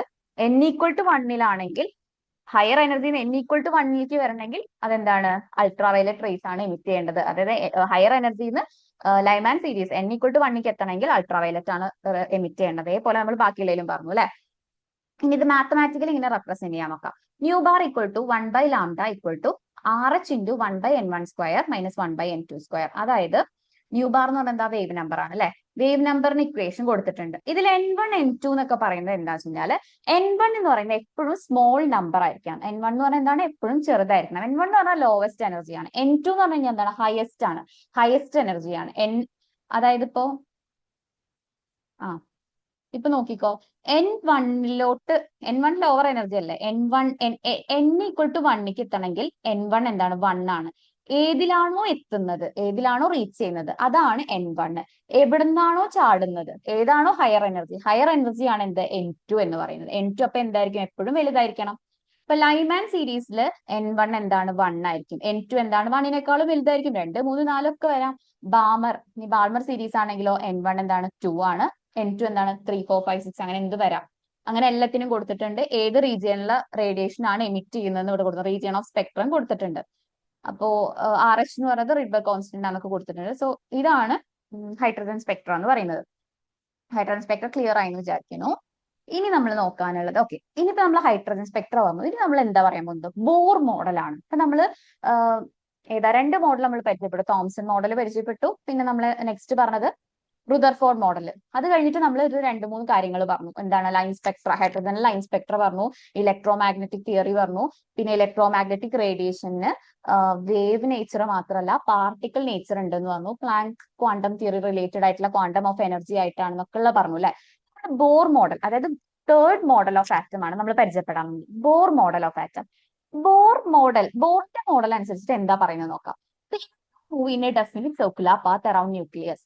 This circular paths are known as orbits. അതായത് Bohr പറഞ്ഞ ആദ്യത്തെ postulate എന്നാണ് orbit. അതായത് ന്യൂക്ലിയസിന് ചുറ്റും electrons കറങ്ങുന്നുണ്ട് circular പാത്തിൽ. ആ പാത്തിന് ഒരു നെയിം കൊടുത്തു, എന്താണ്, ഓർബിറ്റ്. ന്യൂക്ലിയസ് ഇതാണെങ്കിൽ അതിന് ചുറ്റും ഇലക്ട്രോൺസ് ഇങ്ങനെ കറങ്ങുന്നുണ്ട്. ആ കറങ്ങുന്ന സർക്കുലർ ഡെഫിനിറ്റ് ആയിട്ടുള്ള സർക്കുലർ പാത്തിന് എന്ത് നെയിം ചെയ്തു? ഓർബിറ്റ് എന്ന് നെയിം ചെയ്തു. പിന്നെ പറയുന്നത് എന്താണ്? As long as the electron is in a given orbit its energy doesn't change. അതായത് ഒരു ഓർബിറ്റില് ഇപ്പൊ ഇതാണ് ഫോർ എക്സാമ്പിൾ ഇതാണ് ന്യൂക്ലിയസ് എങ്കിൽ ഇതിന് ചുറ്റും എന്ത് ചെയ്യുന്നു? ഇലക്ട്രോൺസ് ഇങ്ങനെ കറങ്ങുന്നുണ്ട് അല്ലെ. ഇങ്ങനെ ഒരു ഇലക്ട്രോൺ ഇങ്ങനെ ഓർബിറ്റിൽ ഇങ്ങനെ കറങ്ങുന്ന സമയത്ത് അത് എന്ത് ചെയ്യുന്നില്ല? എനർജി ലൂസ് ചെയ്യുന്നോ ഗെയിൻ ചെയ്യുന്നോ ഇല്ല. അതായത് എനർജി ലെവൽസ്, അതായത് ഓർബിറ്റിന് എന്താണ്? സ്റ്റേഷനറി ഓർബിറ്റ് അഥവാ സ്റ്റേഷനറി സ്റ്റേറ്റ് ആണ്. അതിനെന്താണ്? ഫിക്സഡ് എനർജി ആണ്. ആസ് ലോങ് ആസ് ഒരു ഇലക്ട്രോണ് ഓർബിറ്റിൽ ഇങ്ങനെ കറങ്ങുന്ന സമയത്ത് അത് എന്ത് ചെയ്യുന്നില്ല? എനർജി ലോസോ ഗെയിനും ചെയ്യുന്നില്ല. എപ്പോഴാണ് എനർജി ലോസ് ഓർ ഗെയിൻ അല്ലെങ്കിൽ അബ്സോർബ് ചെയ്യുക റിലീസ് ചെയ്യുന്നത് നോക്കാം. എപ്പോഴാന്ന് വെച്ച് കഴിഞ്ഞാൽ ലോവർ എനർജിയിലുള്ള ഇലക്ട്രോണ് ഹയർ എനർജിക്ക് പോവാൻ, ലോവറിന്ന് ഹയറിലേക്ക് പോവാൻ, ലോവർ എനർജിന്ന് ഹയർ എനർജിക്ക് പോവാൻ അത് എന്ത് ചെയ്യും? നമുക്കറിയാം ലോവർ എനർജി പറഞ്ഞാൽ എനർജി കുറവാണ്, ഹയർ എനർജി പറഞ്ഞാൽ എനർജി കൂടുതലാണ്. എനർജി കുറഞ്ഞ ആള് കൂടിയതിലേക്ക് പോകണമെങ്കിൽ എന്ത് ചെയ്യണം? അയാൾക്ക് കുറച്ചുകൂടെ എനർജി വേണം. അപ്പൊ അതെന്ത് ചെയ്യും? എനർജി അബ്സോർബ് ചെയ്യും. എനർജി അബ്സോർബ് ചെയ്യാന്ന് പറഞ്ഞു കഴിഞ്ഞാൽ എന്താണ്? എനർജി അബ്സോർബ് ചെയ്യാന്ന് പറഞ്ഞാൽ single photon of energy is absorbed. അത് ഇവിടെ കൊടുത്തിട്ടുണ്ട് equation. E equal to H nu equal to E F minus E I. E F എന്ന് പറയുന്നത് എന്താണ്? ഫൈനൽ എനർജി ആണ്. അതായത് ഹയർ ഇ ഐ എന്ന് പറഞ്ഞത് എന്താണ്? Lower energy. ഇ എഫ് എന്ന് പറയുന്നത് എന്താണ്? Higher energy. അതായത് ലോവർ എനർജിയിലുള്ള ആൾക്ക് ഇലക്ട്രോൺ ഹയർ എനർജിക്ക് പോകണമെങ്കിൽ അതെന്ത് ചെയ്യും? എനർജി അബ്സോർബ് ചെയ്യും. ഇനി ഹയർ എനർജിന്ന് ലോവർ എനർജിക്ക് വരണമെങ്കിലോ, ഹയർന്ന് ലോവർക്ക് വരണമെങ്കിൽ എനർജി കൂടുതലുള്ളതിന് കുറവിലേക്ക് വരണമെങ്കിൽ എന്താണ്? എനർജി എമിറ്റ് ചെയ്യണം. ഇത്രയാണ് ബോറിന്റെ പോസ്റ്റുലേറ്റിൽ പറഞ്ഞത്. സിമ്പിൾ ആയിട്ട് പറഞ്ഞു കഴിഞ്ഞാൽ ബോർ പോസ്റ്റുലേറ്റിൽ പറഞ്ഞത്, ബോർ പറഞ്ഞത് എന്താണ്? ആദ്യം ഇലക്ട്രോണിന് ചുറ്റും, ന്യൂക്ലിയസിന് ചുറ്റും ഇലക്ട്രോൺസ് സർക്കുലാർ പാത്തിലാണ്, ഡെഫിനിറ്റ് ആയിട്ടുള്ള സർക്കുലാർ പാത്തിലാണ്. അതിന് എന്ത് നെയിം ചെയ്തു? ഓർബിറ്റ് എന്ന് പറഞ്ഞു. അപ്പൊ ആദ്യം ഓർബിറ്റ് എന്താന്ന് പറഞ്ഞു. പിന്നെ ആസ് ലോങ് ആസ് ഇലക്ട്രോൺസ് എന്ത് ചെയ്യുന്നുണ്ട്? ഈ ഓർബിറ്റിൽ ഇങ്ങനെ റിവോൾവ് ചെയ്യുന്ന സമയത്ത് അത് എന്ത് ചെയ്യുന്നില്ല? Doesn't lose or gain. അതായത് ഇങ്ങനെ ഓർബിറ്റിൽ കറങ്ങുന്ന സമയത്ത് അത് എന്ത് ചെയ്യുന്നില്ല? എനർജി ലൂസും ഗെയിനും ചെയ്യുന്നില്ല. ഇനി എപ്പോഴാണ് എനർജി ലൂസും ഗെയിനും ചെയ്യുന്നത്? ലോവർ എനർജിന്ന് ഹയർ എനർജിക്ക് പോവുകയാണെങ്കിൽ, ചെറിയ എനർജിന്ന് ഹയർ എനർജിക്ക് പോകണമെങ്കിൽ എന്ത് ചെയ്യും? അത് അബ്സോർബ് ചെയ്യും എനർജി. ഹയർന്ന് ലോവർക്ക് വരണമെങ്കിലോ എനർജി എന്ത് ചെയ്യും? എമിറ്റ് ചെയ്യും എന്നാണ് പറഞ്ഞിട്ടുള്ളത്. ഓക്കെ, ഇതാണ് ബോറിന്റെ മോഡൽ. ഇനി ഇതാണ് ബോർ മോഡല്. ഇപ്പൊ കണ്ടല്ലോ ഇവിടെ ബോർ മോഡലില് സെന്ററിൽ എന്താണ്? ഒരു ന്യൂക്ലിയസ് ഉണ്ടായിരിക്കും, പുറത്ത് കുറെ ഓർബിറ്റുകൾ ഉണ്ടായിരിക്കും. ആദ്യത്തെ ഓർബിറ്റ് നമ്മൾ കെ ഷെൽ എന്ന് വിളിക്കും, രണ്ടാമത്തെ ഓർബിറ്റ് നമ്മൾ എൽ കെ എൽ എം, അടുത്തത് M, K shell, M shell, L shell, അങ്ങനെ കെ എൽ എം എന്ന് പറഞ്ഞിട്ട് ഷെല്ലുകൾ നെയിം ചെയ്തിട്ടുണ്ട്. ഓരോ ഷെല്ലിനും ഓരോ എനർജീസ് ആണ്. ഓക്കെ, ഇനി നമ്മൾ നോക്കാൻ പോകുന്നത്, ഇനി നമ്മൾ ബോറിന്റെ അടുത്ത പോസ്റ്റുലേറ്റ് പറയാൻ പോകുന്നത് എന്താണ്? Momentum of electron of mass me moving in a circular orbit of radius r and velocity v is an integral multiple of h by 2 pi. അതായത് ഇലക്ട്രോണിന്റെ ആംഗുലാർ മൊമെന്റം, ഇലക്ട്രോണിന്റെ ആംഗുലാർ മൊമെന്റം ആര് പറഞ്ഞു? ബോർ പറഞ്ഞു. ഇലക്ട്രോണിന്റെ ആംഗുലാർ മൊമെന്റം എത്രയാണ്? M V R equal to N H by 2 pi. M V R എന്ന് പറയുന്നതാണ് എൻ എച്ച് ബൈ 2 പൈ ആണെന്ന് പറഞ്ഞു. പിന്നെ ഓർബിറ്റിന്റെ എനർജിയും പറഞ്ഞു. ഓർബിറ്റിന്റെ എനർജി എന്താണ്? എനർജി ഓഫ് ഓർബിറ്റ് എന്ന് പറയുന്നതാണ് minus R H into 1/n². R എച്ചിന്റെ വാല്യൂ ഇവിടെ തന്നിട്ടുണ്ട്, M Z square E raise to 4/8 H square epsilon 0 square ആണ്. ഓക്കെ, അപ്പോ ബോറിന്റെ പോസ്റ്റുലേറ്റില് പറഞ്ഞത് ആദ്യം ഓർബിറ്റ് എന്താന്ന് പറഞ്ഞു, പിന്നെ എനർജി സർക്കുലർ ഓർബിറ്റിൽ കറങ്ങുമ്പോൾ എനർജി ലോസും ഗെയിനും ചെയ്യുന്നില്ല. ലോസും ഗെയിനും ചെയ്യുന്ന എപ്പോഴാണ്? ഹയർ എനർജിന്ന് ലോവർക്ക് വരുമ്പോൾ, ലോവറിന്ന് ഹയർക്ക് വരുമ്പോഴാണ്. പിന്നെ ഇലക്ട്രോണിന്റെ ആംഗുലാർ മൊമെന്റം പറഞ്ഞു, പിന്നെന്താ പറഞ്ഞത്? എനർജി ഓഫ് ഓർബിറ്റ്, ഓർബിറ്റിന്റെ എനർജിയും പറഞ്ഞു. ഇത്രയും കാര്യങ്ങളാണ് ബോർ പറഞ്ഞിട്ടുള്ളത്. നമ്മൾ നോക്കാൻ പോകുന്നത്, അപ്പൊ ബോർ പോസ്റ്റുലേറ്റ് വരെത്തി, ബോറിന്റെ പോസ്റ്റുലേറ്റ് വരെത്തി. ഓക്കെ, അപ്പൊ നമ്മൾ 3 മോഡൽ പഠിച്ചു. ആദ്യത്തെ മോഡൽ തോംസന്റേത്, പിന്നെ Rutherford, Bohr model.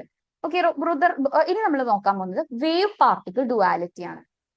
Wave particle duality എന്ന് പറയുമ്പോൾ he proposed that matter particles should indeed have a wave nature and said that a particle of mass m moving with the velocity v has an associated wavelength lambda.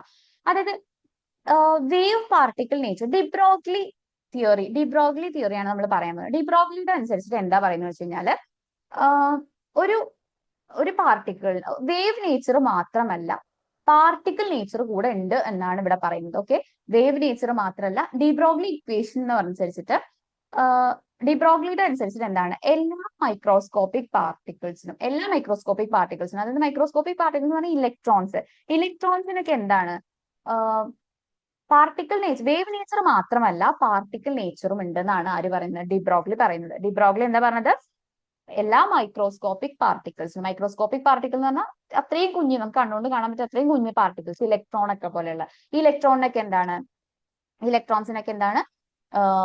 Wave nature മാത്രമല്ല particle നേച്ചറും ഉണ്ടെന്നാണ് പറയുന്നത്. അതിന് equation കൊടുത്തിട്ടുണ്ട്, lambda equal to h/mv that is equal to h/p. mv എന്ന് പറഞ്ഞാൽ എന്താണ്, p ആണ്, മൊമെന്റം ആണ്. അപ്പൊ de Broglie wavelength of body is inversely proportional to momentum.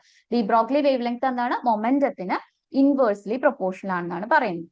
Okay, അപ്പൊ ഡിബ്രോഗ്ലി വേവ് ലെങ്ത്തിൽ എന്താ പറയുക, വേവ് പാർട്ടിക്കിൾ ഡ്യുവാലിറ്റി ആണ്. അതായത് ഒരു മൈക്രോസ്കോപ്പിക് പാർട്ടിക്കിൾ, അതായത് ഇലക്ട്രോണിനൊക്കെ എന്താണ്, രണ്ട് നേച്ചറും ഉണ്ട്, വേവ് നേച്ചറും ഉണ്ട് പാർട്ടിക്കിൾ നേച്ചറും ഉണ്ട് എന്നാണ് പറയുന്നത്. അദ്ദേഹം പാർട്ടിക്കിൾ ആൻഡ് വേവ് നേച്ചർ ഉണ്ട് എന്നുള്ളതാണ് പറയുന്നത്. പിന്നെ ഹൈസൻബർഗ് അൺസർട്ടനിറ്റി പ്രിൻസിപ്പിൾ ആണ് പറയുന്നത്. ഹൈസൻബർഗ് അൺസർട്ടനിറ്റി പ്രിൻസിപ്പിൾ അനുസരിച്ച് പറയുന്നത് എന്താ വെച്ച് കഴിഞ്ഞാൽ, ഒരു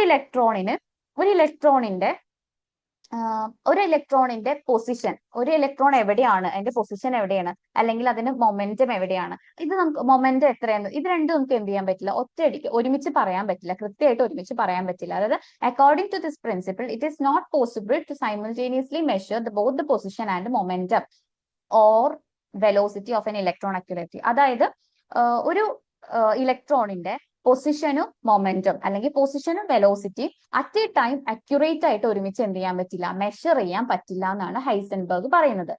ഹൈസൻബർഗ് അൺസർട്ടനിറ്റി പ്രിൻസിപ്പിൾ പറയുന്നത്. ദാറ്റ് ഇസ് മാത്തമാറ്റിക്കലി നമുക്ക് അത് എങ്ങനെ റെപ്രസെന്റ് ചെയ്യാം, delta X delta P greater than equal to h/2π. Delta X എന്ന് പറയുന്നത് എന്താണ്, uncertainty in position. Delta P എന്ന് പറയുന്നത് എന്താണ്, അൺസർട്ടനിറ്റി ഇൻ മൊമെന്റം. അതായത് ഹൈസൻബർഗ് അൺസർട്ടനിറ്റി പ്രിൻസിപ്പിൾ എന്ന് പറയുന്നത് പൊസിഷനും മൊമെന്റും അറ്റ് എ ടൈം ഒരു ഇലക്ട്രോണിന്റെ എന്ത് ചെയ്യാൻ പറ്റും, മൈക്രോസ്കോപ്പിക് പാർട്ടിക്കിളിന്റെ സൈമിൾട്ടേനിയസ്ലി നമുക്ക് എന്ത് ചെയ്യാൻ പറ്റില്ല, മെഷർ ചെയ്യാൻ പറ്റില്ല. Uncertainty in position into uncertainty in momentum ആണല്ലോ. ഇതെന്താണ്, ഒന്നുകിൽ h/4π ഈക്വൽ ആയിരിക്കും, അല്ലെങ്കിൽ അതിനേക്കാളും എന്തായിരിക്കും, വലുതായിരിക്കും എന്നാണ് പറയുന്നത്. ഓക്കെ, അപ്പോ ഹൈസൻബർഗിന്റെ അൺസർട്ടനിറ്റി പ്രിൻസിപ്പിൾ അനുസരിച്ച് ഇപ്പൊ എന്താ പറഞ്ഞത്, പൊസിഷൻ മൊമെന്റും ഒരുമിച്ച് കാണാൻ പറ്റില്ല. അങ്ങനെയാണെങ്കിൽ ഇപ്പൊ നമ്മൾ നേരത്തെ പറഞ്ഞു, ബോറിന്റെ മോഡൽ പറഞ്ഞിട്ടുണ്ടായിരുന്നു, ന്യൂക്ലിയസിന്റെ ചുറ്റും കൃത്യമായി ഓർബിറ്റിലാണ് ആര് കറങ്ങുന്നതെന്ന്, ഇലക്ട്രോൺ കറങ്ങുന്നതെന്ന്. പക്ഷെ ഇവിടെ ഹൈസൻബർഗ് എന്താ പറഞ്ഞത്, ഇലക്ട്രോൺ പോലുള്ള പാർട്ടിക്കിളിന്റെ പൊസിഷനും മൊമെന്റോ അല്ലെങ്കിൽ വെലോസിറ്റി ഒന്നും എന്ത് ചെയ്യാൻ പറ്റില്ല, ഒരുമിച്ച് മെഷർ ചെയ്യാൻ പറ്റില്ല എന്നാണ്. അങ്ങനെയാണെങ്കിൽ ആ ഒരു ഡെഫിനിറ്റ് സർക്കുലർ പാത്ത് എക്സിസ്റ്റ് ചെയ്യുന്നുണ്ട് എന്നുള്ളത് എന്താണ്, ഇവിടെ റൂൾ ഔട്ട് ചെയ്യില്ലേ. അപ്പോ ഹൈസൻബർഗ് അൺസർട്ടനിറ്റി പ്രിൻസിപ്പിളിന്റെ സിഗ്നിഫിക്കൻസ് എന്താണെന്ന് ചോദിച്ചാൽ എന്താ പറയാ, it rules out the existence of definite circular path. അതായത് ഡെഫിനിറ്റ് സർക്കുലർ പാത്ത്, ന്യൂക്ലിയസിന് ചുറ്റും സർക്കുലർ പാത്തുകൾ ഉണ്ട് എന്നുള്ള ആ കാര്യം എന്ത് ചെയ്തു, ഇവിടെ റൂൾ ഔട്ട് ചെയ്യാണ് ചെയ്യുന്നത്. ഓക്കെ, പിന്നെ ഓക്കെ, ഇനി നമ്മൾ പറയുന്നത് ക്വാണ്ടം നമ്പറുകളെ കുറിച്ചിട്ടാണ്, ക്വാണ്ടം നമ്പേഴ്സിനെ കുറിച്ചിട്ടാണ്. അതായത് നമ്മൾ പറഞ്ഞു ഇപ്പൊ ഇലക്ട്രോണുകൾ ആദ്യം നമ്മൾ പറഞ്ഞിട്ടുണ്ടായിരുന്നത് എവിടെയാ പറഞ്ഞത്, ഓർബിറ്റുകളിലാന്ന് പറഞ്ഞു അല്ലെ. ഇപ്പൊ നമ്മൾ പറഞ്ഞു ഓർബിറ്റ് എന്ന് പറഞ്ഞ അല്ലെങ്കിൽ ഡെഫിനിറ്റ് ആയിട്ടുള്ള സർക്കുലർ പാത്തിലൊന്നും അങ്ങനെ ആര് പോവില്ല, ഇലക്ട്രോണുകൾ ഇല്ല. ഇലക്ട്രോൺ എവിടെയാണ്, ഇലക്ട്രോണിന്റെ പൊസിഷൻ ഒന്നും നമുക്ക് അങ്ങനെ അക്യുറേറ്റ് ആയിട്ട് മെഷർ ചെയ്യാൻ പറ്റില്ല എന്നാണ് പറഞ്ഞത്. പക്ഷെ ഇലക്ട്രോണിന്റെ പൊസിഷൻ നമ്മൾ അങ്ങനെയാണെങ്കിൽ ഇലക്ട്രോൺ ഇപ്പൊ എവിടെയാണ്, ഇലക്ട്രോണിന്റെ പൊസിഷൻ എവിടെയാണെന്നാണ് നമ്മൾ നോക്കാൻ പോകുന്നത്. ഓക്കെ, അപ്പോ ഇലക്ട്രോണിന്റെ പൊസിഷൻ പറയാനായിട്ട് ക്വാണ്ടം തിയറി, അതായത് ഷ്രോഡിംഗർ ഒരു ഇക്വേഷൻ കൊണ്ടുവന്നു. ക്വാണ്ടം മെക്കാനിക്കൽ മോഡലാണ് നമ്മൾ പറയാൻ പോകുന്നത്. അപ്പൊ നമ്മൾ ആദ്യത്തെ ഒരു മോഡൽ പഠിച്ചതായിരുന്നു തോംസൺ മോഡല്, പിന്നെ നമ്മൾ പഠിച്ചത് റുദർഫോർഡ്, പിന്നെ ബോറിന്റെ മോഡല് ഡെഫിനിറ്റ് സർക്കുലർ പാത്തിലാണ് ഓർബിറ്റ് എന്ന് പറഞ്ഞു. പക്ഷെ നമ്മൾ ഈ രണ്ട് ഹൈസൻബർഗ് അൺസർട്ടനിറ്റി പ്രിൻസിപ്പിളും വേവ് നേച്ചറും അനുസരിച്ച് നമുക്ക് എന്ത് മനസ്സിലായി, അങ്ങനെ ഇലക്ട്രോൺ മൈക്രോസ്കോപ്പിക് ആയിട്ടുള്ള ഒരു പാർട്ടിക്കിളിന്റെ പൊസിഷനും മൊമെന്റം അല്ലെങ്കിൽ പൊസിഷനും വെലോസിറ്റി നമുക്ക് അറ്റ് എ ടൈം ഒരുമിച്ച് എന്ത് ചെയ്യാൻ പറ്റില്ല, മെഷർ ചെയ്യാൻ പറ്റില്ല. അതായത് ആറ്റത്തിന്റെ ഇലക്ട്രോണിന്റെ പൊസിഷൻ നമുക്ക് എന്ത് ചെയ്യാൻ പറ്റില്ല, പറയാൻ പറ്റുന്നില്ല. അപ്പൊ ഇലക്ട്രോൺ ഇങ്ങനെ ഡെഫിനിറ്റ് സർക്കുലർ പാത്തിലല്ല എന്ന് പറഞ്ഞു. അങ്ങനെയാണെങ്കിൽ പിന്നെ ഇലക്ട്രോൺ എവിടെയായിരിക്കും, ഇലക്ട്രോൺ ഇങ്ങനെ കറക്റ്റ് ആയിട്ട് ഇങ്ങനെ സർക്കുലർ പാത്തിലൊന്നും മൂവ് ചെയ്യില്ല എന്നാണ് ഇപ്പൊ പറഞ്ഞ രണ്ട് കാര്യങ്ങൾ വെച്ചിട്ട്. അപ്പൊ പിന്നെ എവിടെ ഇലക്ട്രോൺ എന്നുള്ളത് നമ്മൾ നോക്കാൻ പോകുന്നത്. അപ്പോൾ ക്വാണ്ടം മെക്കാനിക്കൽ മോഡലാണ് നോക്കാൻ പോകുന്നത്. ക്വാണ്ടം മെക്കാനിക്കൽ മോഡൽ അനുസരിച്ചിട്ട് ഷ്രോഡിംഗർ ഇക്വേഷൻ കൊണ്ടുവന്നു. അത് Hψ ഈക്വൽ ടു Eψ എന്ന് പറഞ്ഞൊരു ഇക്വേഷൻ വന്നു. അതിൽ ഈ ψ എന്ന് പറഞ്ഞത് വേവ് ഫംഗ്ഷൻ ആണ്. നമ്മൾ പറഞ്ഞു പാർട്ടിക്കിളിന് എന്ത് നേച്ചർ ആണ്, വേവ് നേച്ചർ ഉണ്ടെന്ന് പറഞ്ഞു അല്ലെ. അപ്പൊ ψ എന്ന് പറയുന്നത് വേവ് ഫംഗ്ഷൻ ആണ്. അതായത് ഇലക്ട്രോൺ എന്ന് പറയുന്നത് നമ്മൾ പറഞ്ഞു ഇലക്ട്രോൺ വേവ് പോലെ അല്ലേ. അപ്പൊ എന്താണ് ഇലക്ട്രോണിന്റെ വാല്യൂ എന്ന് പറയുന്നത് വേവ് ഫംഗ്ഷൻ ψ വെച്ച് പറഞ്ഞു. ഇനി സൈ സ്ക്വയർ എന്ന് പറഞ്ഞു കഴിഞ്ഞാൽ സൈ സ്ക്വയർ എന്ന് സൈ വെറുതെ നിന്ന് കഴിഞ്ഞാൽ സൈ എന്ന് പറഞ്ഞു കഴിഞ്ഞാൽ സൈ എന്ന് പറഞ്ഞു കഴിഞ്ഞാൽ അതിന് വെറുതെ നിൽക്കുമ്പോൾ അതിനെന്താണ് പ്രത്യേകിച്ച് ഒരു മീനിങ്ങും ഇല്ല. പക്ഷെ സൈ സ്ക്വയർ എന്ന് പറയുമ്പോൾ അതെന്താണ് probability of finding electron, electron കാണാനുള്ള സാധ്യതയുള്ള ഒരു റീജിയൻ ആണ് സൈ സ്ക്വയർ എന്ന് പറയുന്നത്. അതിൽ നിന്നാണ് നമ്മൾ എന്ത് ചെയ്തത്, ഒരു 4 ക്വാണ്ടം നമ്പേഴ്സ് ഒക്കെ ഡിറൈവ് ചെയ്തെടുത്തു. Principal quantum number, azimuthal quantum number, magnetic quantum number, spin quantum number എന്ന് പറഞ്ഞിട്ട്. ഓക്കെ, അപ്പൊ നമുക്ക് ഇനി എന്തൊക്കെയാണ് ഈ ക്വാണ്ടം നമ്പേഴ്സ് എന്നൊക്കെ നോക്കി നോക്കാം. ആദ്യം പറയുന്നത് എന്താണ്, പ്രിൻസിപ്പൽ ക്വാണ്ടം നമ്പർ അല്ലെ. അതിന്റെ ലെറ്റർ എന്താണ്, എൻ ആണ്. അസിമുത്തൽ ക്വാണ്ടം നമ്പറിന് എന്താ ലെറ്റർ കൊടുത്തുള്ള എൽ, മാഗ്നറ്റിക് ആണെങ്കിൽ എം, സ്പിൻ ആണെങ്കിൽ എസ്. ഓക്കെ, ഇനി every electron in an atom has a unique set of quantum numbers. അതായത് ഓരോ ആറ്റത്തിനും, ഒരു ആറ്റത്തിലുള്ള ഓരോ ഇലക്ട്രോൺസിനും ഓരോ സെറ്റ് ഓഫ് ക്വാണ്ടം നമ്പേഴ്സ് ആണ്. ഒരിക്കലും ഈ 4 നമ്പേഴ്സും സെയിം ആയിട്ട് വരില്ല. അതായത് ഒരു 2 ഇലക്ട്രോണുകൾക്ക് ഒരിക്കലും സെയിം ക്വാണ്ടം നമ്പേഴ്സ് ഉണ്ടാവില്ല. ഈ സെറ്റ് ഓഫ് ക്വാണ്ടം നമ്പേഴ്സ്, ഈ 4 set of quantum numbers same ഉണ്ടാവില്ല എന്നാണ് ആദ്യം പറയുന്നത്. പിന്നെ maximum probability of finding the electron, electron കാണാൻ ഏറ്റവും സാധ്യതയുള്ള maximum probability of finding electron നമ്മളൊരു പേര് പറഞ്ഞു വിളിച്ചു, ആറ്റമിക് ഓർബിറ്റൽ അഥവാ ഓർബിറ്റൽ എന്ന് വിളിച്ചു. ഓർബിറ്റൽ എന്ന് പറയുന്നത് എന്താണ്, മാക്സിമം ഇലക്ട്രോണെ കാണാനുള്ള പ്രോബബിലിറ്റി ഉള്ള റീജിയൻ ആണ്. ഇനി നോഡ് എന്ന് പറഞ്ഞു കഴിഞ്ഞാൽ എന്താണ്, ഇലക്ട്രോൺ കാണാൻ ചാൻസസ് ഇല്ലാത്ത റീജിയനെയാണ് നമ്മൾ എന്ത് പറയാ, നോഡ് എന്ന് പറയാ. ഓക്കെ, ഇനി ഇതാണ് ക്വാണ്ടം നമ്പറിന്റെ സിഗ്നിഫിക്കൻസ്. ഓരോന്നായിട്ട് നമുക്ക് ആദ്യം principal quantum number N. Principal quantum number N എന്ന് പറയുന്നത് എന്താണ് തരുന്നത്, എനർജി ലെവൽ, അതായത് ഷെല്ലാണ് തരുന്നത്. ഷെല്ലിനെ കുറിച്ചുള്ള ഇൻഫോർമേഷൻസ് ആണ് തരുന്നത്. ഓക്കെ, ഇനി അസിമുത്തൽ എന്ന് നമുക്ക് ഇവിടെ കൊടുത്തിട്ടുണ്ട്. എന്നിന് എന്തൊക്കെ വാല്യൂ വരാം, 1 വരാം, 2 വരാം, 3 വരാം, എങ്ങനെ വാല്യൂസ് വരാം. ഓക്കെ, ഇനി അസിമുത്തൽ ക്വാണ്ടം നമ്പർ എന്ന് പറഞ്ഞാൽ എൽ വെച്ചിട്ടാണ് പറയുക. അസിമുത്തൽ ക്വാണ്ടം നമ്പർ എൽ ആണ്. മറ്റൊരു ഷെൽ ആണെങ്കിൽ ഇത് എന്താ തരുന്നത്, സബ് ഷെല്ലാണ്. സബ് ഷെല്ലാണ് തരുന്നത്. പിന്നെ എന്താണ് പറയുന്നത്, സബ് ഷെല്ലാണ്. മാത്രല്ല ഓർബിറ്റലിന്റെ ഷേപ്പ്, ജിയോമെട്രിക് ഷേപ്പ് ഓഫ് ഓർബിറ്റലും ഇത് തരുന്നുണ്ട്. ഷേപ്പിനെ കുറിച്ചും സബ് ഷെല്ലും ആണ് ആര് തരുന്നത്, azimuthal quantum number L. Values എങ്ങനെയാ വരുന്നത് വെച്ചാൽ -1, n1 ആണെങ്കിൽ L0, n2 ആണെങ്കിൽ L എന്താണ് 2-1, അതായത് 1, L3 ആണെങ്കിൽ L2, അങ്ങനെ ഒന്ന് കുറച്ച് എഴുതുന്നതാണ് എന്ത്, അസിമുത്തൽ ക്വാണ്ടം നമ്പർ L എന്ന് പറയുന്നത്. അസിമുത്തൽ ക്വാണ്ടം നമ്പർ എന്ന് പറയുന്നത് അപ്പൊ സബ് ഷെൽ ആണെന്ന് മനസ്സിലായി. അതിന്റെ ജോമെട്രിക്കൽ ഷേപ്പ്, അതിന്റെ ഷേപ്പ് എന്താണെന്നും പറയുന്നുണ്ട്. അപ്പൊ നമുക്ക് നോക്കി നോക്കാം. L=0, azimuthal quantum number L0 ആണെങ്കിൽ അതെന്താണ്, S എന്ന് പറഞ്ഞ സബ് ഷെല്ലിനെയാണ് കാണിക്കുന്നത്. S എന്ന് പറഞ്ഞ സബ് ഷെല്ലിനെ കാണിക്കുന്നത്. L1 ആണെങ്കിലോ P എന്ന് പറഞ്ഞ സബ് ഷെല്ലിനെയാണ് കാണിക്കുന്നത്. ഇനി L2 ആണെങ്കിൽ D സബ് ഷെല്ല്, L3 ആണെങ്കിൽ F സബ് ഷെല്ല്. അതായത് L0 പറഞ്ഞ S സബ് ഷെല്ല്, L1 ആണെങ്കിൽ P, SPDF, L1 0 1 2 0 ആണെങ്കിൽ S ആണ്, 1 ആണെങ്കിൽ P ആണ്, 2 ആണെങ്കിൽ D ആണ്, 3 ആണെങ്കിൽ F ആണ്. ഓക്കെ, അത് ആലോചിച്ച് വെക്കുക. പിന്നെ S സബ് ഷെല്ലില് ഓക്കെ സബ് ഷെല്ലുകളാന്ന് പറഞ്ഞു അല്ലെ. എന്താ നോക്കാം. എം എന്ന് പറഞ്ഞാൽ മാഗ്നറ്റിക് ക്വാണ്ടം നമ്പർ. എം പറയുന്നത് നമ്മൾ പറഞ്ഞു ഷെല്ലിനകത്തുള്ള സബ് ഷെല്ലുകൾ. സബ് ഷെല്ലിനകത്ത് ഇനി എന്തുണ്ട്, ഓർബിറ്റലുകൾ ഉണ്ട്. ഓറിയന്റേഷൻ പറയുന്നതാണ് ആര്, മാഗ്നറ്റിക് ക്വാണ്ടം നമ്പർ. ഓക്കെ, ഓർബിറ്റലിന്റെ ഓറിയന്റേഷൻ. ഷെൽ എൻ എന്ന് പറയുന്നത് എന്താണ്, ഷെല്ലാണ്. ഷെല്ലിനകത്ത് എന്തുണ്ട്, സബ് ഷെൽ, അതാണ് എൽ വെച്ച് കൊടുത്തത്. സബ് ഷെല്ലിനകത്ത് എന്തുണ്ട്, ഓർബിറ്റലുകൾ ഉണ്ട്, അതാണ് ML വെച്ച് കൊടുത്തത്. ഇനി ഓർബിറ്റലുകളുടെ വാല്യൂസ് എങ്ങനെ വരിക, -L to +L, -L മുതൽ +L വരെ. അതായത് എല്ലിന്റെ വാല്യൂ 1 ആണെങ്കിൽ, L1 ആണെങ്കിൽ അത് ഏത് സബ് ഷെല്ലാണ് നമ്മൾ പറഞ്ഞത്, ആലോചിച്ച് നോക്ക്. S ആണോ P ആണോ? S ആണെങ്കിൽ L എന്താ 0 ആണ് വരിക. L1 ആണെങ്കിൽ അപ്പൊ P ആണ് അല്ലെ. L=1 എന്ന് പറഞ്ഞാൽ P സബ് ഷെല്ലാണ്. അങ്ങനെയാണെങ്കിൽ അവിടുത്തെ ഓർബിറ്റലുകൾ എന്തൊക്കെയായിരിക്കും നോക്കാം.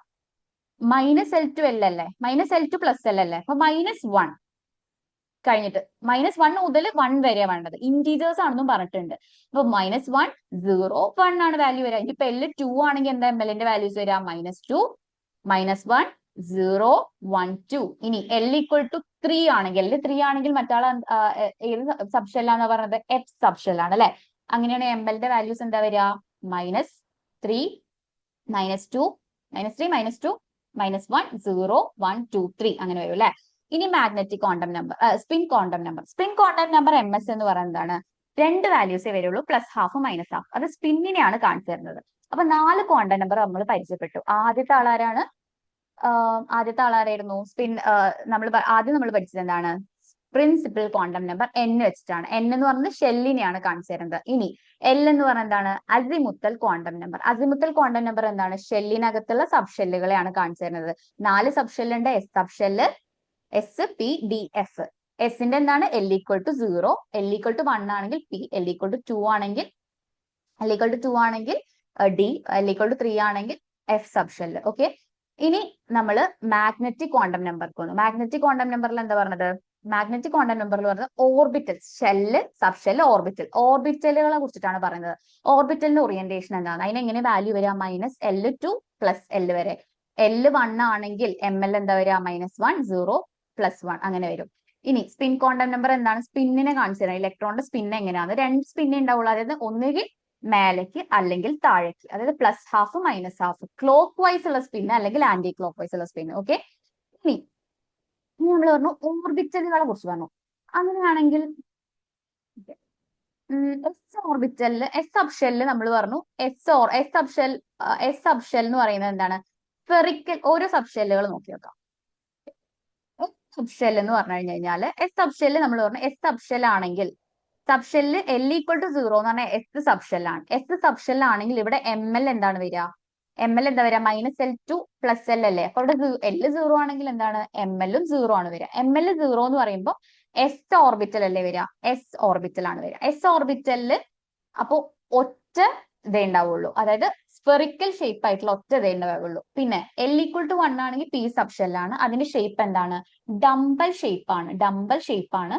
പി ഓർബിറ്റലിൽ 3 പി ഓർബിറ്റൽ വരും. കാരണം എന്താണ്? -1, 0, +1. 3 അല്ലേ? -1 +0 +1. അപ്പൊ 3 പി ഓർബിറ്റലുകൾ വരും. ഇനി ഡി ആണെങ്കിലോ, L ഈക്വൽ ടു 2 ആണെങ്കിൽ ML എന്താ? -2, -1, 0, 1, 2. അപ്പൊ എത്ര വരും?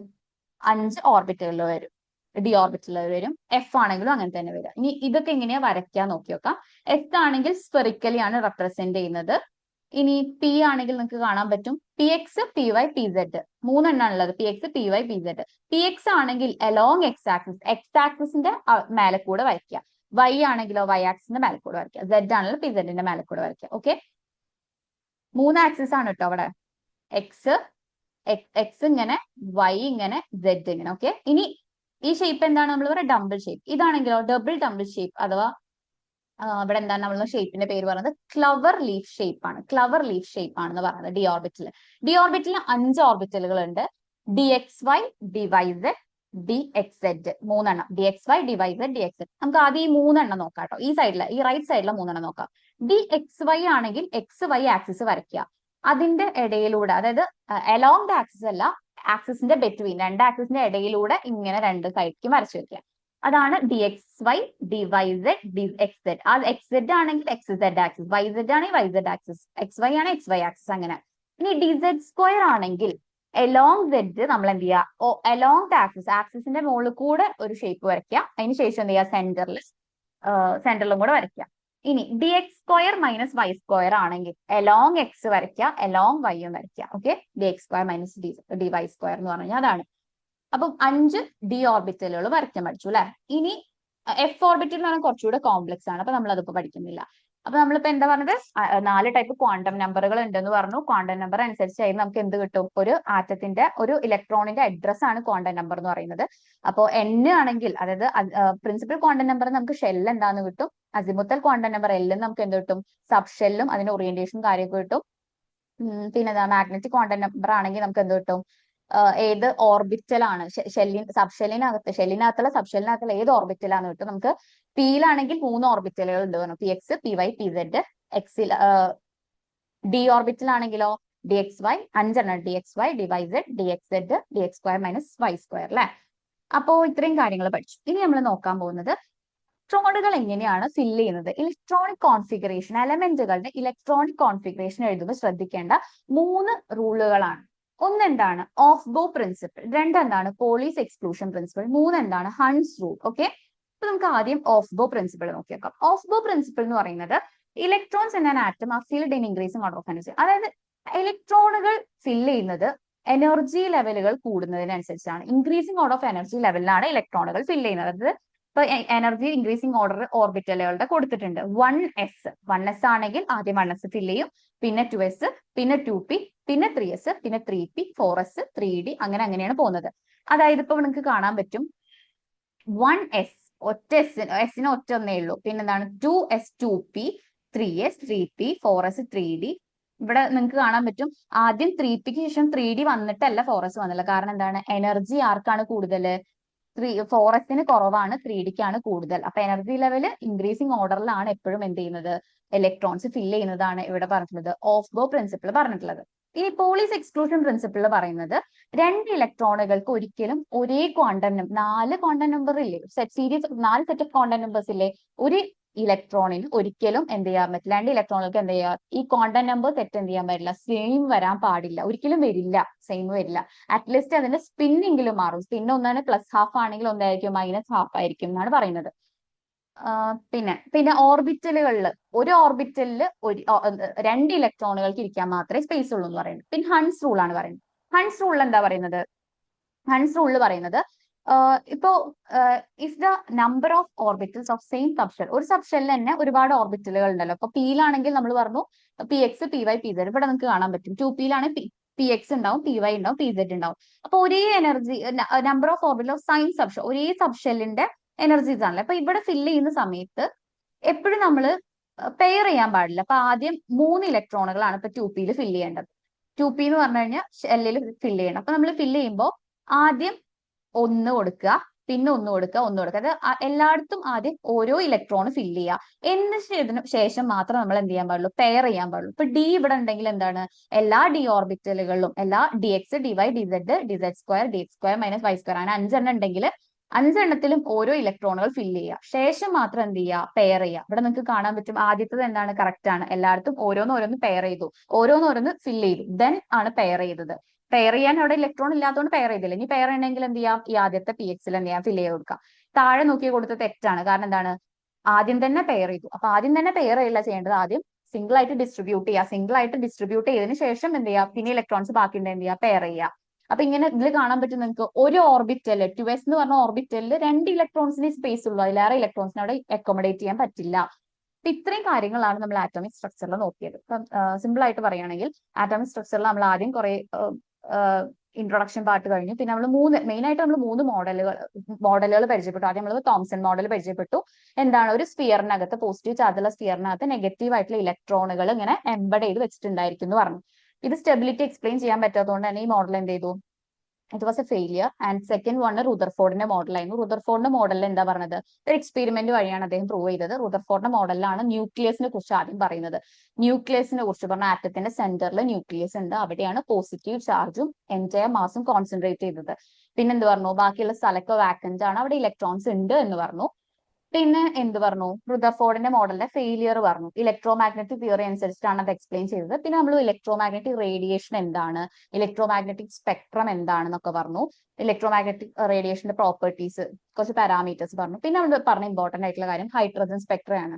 ഹൈഡ്രജൻ സ്പെക്ട്രയിൽ നമ്മൾ എന്താ പറഞ്ഞത്, ലോവർ എനർജിന്ന് ഹയർ എനർജിക്കും ഹയർ എനർജിന്ന് ലോവർ എനർജിക്കും ഒക്കെ ജമ്പ് ചെയ്യുന്ന സമയത്ത് അവിടെ എന്ത് ചെയ്യുന്നുണ്ട്, എനർജീസ് റേഡിയേഷൻസ് എന്ത് ചെയ്യുന്നുണ്ട്, എമിറ്റ് ചെയ്യുന്നുണ്ട്. അവിടെ നമ്മൾ എന്ത് ചെയ്തു, ഒരു സീരീസ് ഓഫ് സ്പെക്ട്രൽ ലൈൻസ് കണ്ടു. അതിന് നമ്മൾ 5 സീരീസ് ഓഫ് സ്പെക്ട്രൽ ലൈൻസ് കണ്ടത്. ഒന്ന് എന്താണ്, ലൈമാൻ, ബാർമർ, പാഷൻ, ബ്രാക്കറ്റ്, പ്രീഫണ്ട്. ഈ ടേബിൾ വളരെ ഇമ്പോർട്ടന്റ് ആണ്. ഈ ടേബിൾ കണ്ടാൽ തന്നെ നമുക്ക് സാധനം ക്ലിയർ ആയിട്ട് മനസ്സിലാവും. ഓക്കെ, പിന്നെ നമ്മൾ അതിന്റെ ഇക്വേഷൻ, മാത്തമാറ്റിക് റെപ്രസെന്റേഷൻ പറഞ്ഞു. ശേഷമാണ് നമ്മൾ ബോർ മോഡലിലേക്ക് എത്തിയത്. ബോർ മോഡലിൽ നമ്മൾ പറഞ്ഞ പോസ്റ്റുലേറ്റുകൾ 5 പോസ്റ്റുലേറ്റ് ആണ് പറഞ്ഞത്. ഒന്ന് എന്താണ്, ന്യൂക്ലിയസ്, ഇലക്ട്രോണുകൾ ഒരു ഡെഫിനിറ്റ് സർക്കുലർ പാത്തിലാണ് ന്യൂക്ലിയസിന് ചുറ്റും കറങ്ങുന്നത്. പേര് കൊടുത്തു, അതിനെന്താ ഓർബിറ്റ് എന്ന് പേര് കൊടുത്തു. പിന്നെ ആസ് ലോങ് ആസ് ഇലക്ട്രോൺ ഒരു ഓർബിറ്റിൽ കറങ്ങുമ്പോൾ അത് എന്ത് ചെയ്യുന്നില്ല, എനർജി ലോസോ ഗെയിനോ ചെയ്യുന്നില്ല എന്ന് പറഞ്ഞു. എപ്പോഴാണ് എനർജി ലോസും ഗെയിനും ചെയ്യുക, ലോസും ഗെയിനും ചെയ്യുക എപ്പോഴാണ്, ഹയർ എനർജിന്ന് ലോവർ എനർജിക്ക് പോകുമ്പോഴോ ലോവർ എനർജിന്ന് ഹയർ എനർജിക്ക് പോകുമ്പോഴോ. അത് കുറഞ്ഞേന്ന് കൂടിയേക്ക് പോകുമ്പോൾ എന്ത് ചെയ്യും, അബ്സോർബ് ചെയ്യും, കൂടിയെന്ന് കുറഞ്ഞേക്ക് വരുമ്പോൾ എമിറ്റ് ചെയ്യും. ഇങ്ങനെയാണ് ചെയ്യുന്നത്. മൂന്നാമത്തെ പോയിന്റ്. നാലാമത്തെ പോയിന്റ് നമ്മൾ എന്താ പറഞ്ഞത്, ആംഗുലാർ മൊമെന്റം. ഇലക്ട്രോണിന്റെ ആംഗുലാർ മൊമെന്റം എത്രയാന്ന് പറഞ്ഞു, NH/2π, mvr = NH/2π എന്ന് പറഞ്ഞു. പിന്നെ ഓർബിറ്റിന്റെ എനർജിയും പറഞ്ഞു. ഈ 5 കാര്യങ്ങളാണ് ബോർ പറഞ്ഞത്. പിന്നെ നമ്മൾ പറഞ്ഞത് വേവ് പാർട്ടിക്കിൾ, അതായത് ഡി ബ്രോഗ്ലി ഇക്വേഷൻ പറഞ്ഞു. ഡി ബ്രോഗ്ലി ഇക്വേഷൻ എന്താ പറഞ്ഞത്, ഒരു മൈക്രോസ്കോപ്പിക് പാർട്ടിക്കിൾ, ഒരു ചെറിയ ഇലക്ട്രോൺ പോലുള്ള പാർട്ടിക്കിളിന് വേവ് നേച്ചർ മാത്രമല്ല പാർട്ടിക്കിൾ നേച്ചറും ഉണ്ട് എന്നുള്ള പറഞ്ഞു. അതായത് ഡുവാലിറ്റി പറഞ്ഞ രണ്ട് നേച്ചർ ഉണ്ട്, പാർട്ടിക്കിൾ നേച്ചറും ഉണ്ട്, വേവ് നേച്ചറും ഉണ്ട് എന്ന് പറഞ്ഞു. പിന്നെ ഹൈസൻബർഗ് അൺസർട്ടനിറ്റി പ്രിൻസിപ്പിൾ, അതായത് മൈക്രോസ്കോപ്പിക് ഇലക്ട്രോൺ പോലുള്ള പാർട്ടിക്കിളിന്റെ പൊസിഷനും മൊമെന്റും അല്ലെങ്കിൽ പൊസിഷനും വെലോസിറ്റിയും അറ്റ് എ ടൈം നമുക്ക് എന്ത് ചെയ്യാൻ പറ്റില്ല, അക്യുറേറ്റ് ആയിട്ട് കൃത്യമായിട്ട് മെഷർ ചെയ്യാൻ പറ്റില്ല എന്ന് പറഞ്ഞു. Mathematical representation delta X delta P greater than equal to h/2π എന്ന് പറഞ്ഞു. പിന്നെ നമ്മൾ എന്ത് പറഞ്ഞു, അങ്ങനെയാണെങ്കിൽ ഇനിയിപ്പോ ഇലക്ട്രോൺ എവിടെ പോയിരിക്കുന്നു എന്നാണ് ചോദിച്ചത്. എങ്ങനെയാ പറഞ്ഞത്, ക്വാണ്ടം മെക്കാനിക്കൽ മോഡൽ പറഞ്ഞു, ഷ്രോഡിംഗറുടെ equation HSI equal to ESI എന്നൊക്കെ പറഞ്ഞിട്ട് നമ്മൾ പറഞ്ഞു ഓർബിറ്റലുകളിലാണ് ഇലക്ട്രോൺ ഉള്ളത്. ഇലക്ട്രോണിന്റെ പ്രോബബിലിറ്റി, ഇലക്ട്രോൺ കാണാൻ ഏറ്റവും സാധ്യതയുള്ള സ്ഥലത്തിന് നമ്മൾ ഒരു നെയിം ചെയ്തു, ഓർബിറ്റൽ ആണെന്നുള്ളത് പറഞ്ഞു. ഈ ഓർബിറ്റൽ ഇലക്ട്രോൺ കാണാൻ സാധ്യതയില്ലാത്ത സ്ഥലത്തിന് എന്ത് വിളിച്ചു, നോഡ് എന്ന് വിളിച്ചു. ഇനി 4 ക്വാണ്ടം നമ്പേഴ്സ് പറഞ്ഞു, ഇലക്ട്രോണിന്റെ അഡ്രസ്, ഒരു ഇലക്ട്രോണിനെ കുറിച്ച് എല്ലാ ഇൻഫോർമേഷൻസും നമുക്ക് ഈ 4 ക്വാണ്ടം നമ്പേഴ്സ് വഴി കിട്ടും. ഒന്നെന്താണ് principal quantum number, 2 azimuthal quantum number, magnetic quantum number, spin quantum. അതിന്റെ ലെറ്റേഴ്സ് നോക്കുക, N, L, M, S. Okay, ഇനി പ്രിൻസിപ്പൽ ക്വാണ്ടം നമ്പർ എന്താണ് നമുക്ക് തരുന്നത്, ഷെല്ലിന്റെ ഇൻഫോർമേഷൻ ആണ് തരുന്നത്. അസിമുത്തലോ സബ് ഷെല്ലുകൾ അതുപോലെ തന്നെ ജോമെട്രിക്കൽ ഷേപ്പ് ആണ് തരുന്നത്. ഇനി പിന്നെ നമുക്ക് എന്താ പറയുന്നത്, മാഗ്നറ്റിക് ആണ്, അതിന്റെ വാല്യൂസ് ഇമ്പോർട്ടന്റ് ആണ് കേട്ടോ. N ഈക്വൽ ടു 1 2 3 4 അങ്ങനെ വരും. L ആണെങ്കിലോ N-1 ആണ് വാല്യൂ വരിക. പിന്നെ നമ്മൾ പറഞ്ഞു L0 ആണെങ്കിൽ S ആണ്, L1 ആണെങ്കിൽ P ആണ്, L2 ആണെങ്കിൽ D, L3 ആണെങ്കിൽ F ആണെന്നൊക്കെ പറഞ്ഞു. പി സബ് ഷെല്ലിന് 3 ഓർബിറ്റൽസ് ഉണ്ട്, PX, PY, PZ. D sub ഷെല്ലിനാണല്ലോ 5 orbital, DXY, DYZ, DXZ, DX² - Y², DZ². Diagrammatically represent ചെയ്യാൻ പഠിച്ചിരിക്കണം. S മാത്രമാണ് എളുപ്പം, സ്പെറിക്കലി ആയിട്ട് വരച്ചാൽ മതി. ബാക്കിയൊക്കെ എന്താണ്, ഡംബിൾ ഷേപ്പ് ആണ്. P ആണെങ്കിൽ പിന്നെ മറ്റേതാണെങ്കിലോ ഡബിൾ ഡംബിൾ ഷേപ്പ് ആണ്. ഡി സബ് ഷെൽ ആണെങ്കിൽ ക്ലവർ ലീഫ് അല്ലെങ്കിൽ ഡബിൾ ഡംബിൾ ഷേപ്പ് ആണെന്ന് പറഞ്ഞാൽ മതി.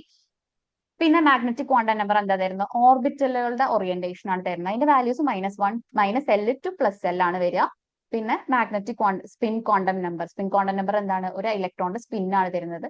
Clock vice anticlockwise മാത്രമേ സ്പിൻ വരുള്ളൂ, ദാറ്റ് ഇസ് +½ and -½ പിന്നെ നമ്മൾ ഇവിടുത്തെ നമുക്ക് നോക്കിയാൽ മനസ്സിലാവും. Quantum number, principal quantum number N3 ആണെന്നുണ്ടെങ്കിൽ, N3 ആണെങ്കിൽ എല്ലിന്റെ വാല്യൂ എന്തൊക്കെ വരാം, N equal to 3 - 1, N-1 അല്ലേ L എന്ന് പറഞ്ഞത്. അപ്പൊ N-1 എന്ന് പറഞ്ഞാൽ 3 - 1, 3 - 1 2 കിട്ടും. അപ്പൊ 0 വരാം, 1 വരാം, 2 വരാം അല്ലെ. ഇനി 0 ആണ് എല്ലിന്റെ വാല്യൂ എങ്കിൽ ML എന്താണ്, -L2 അല്ലേ, 0 ആണ് വരിക. 1 ആണെങ്കിലോ MLന്റെ വാല്യൂ എന്താ, -1, 0, +1.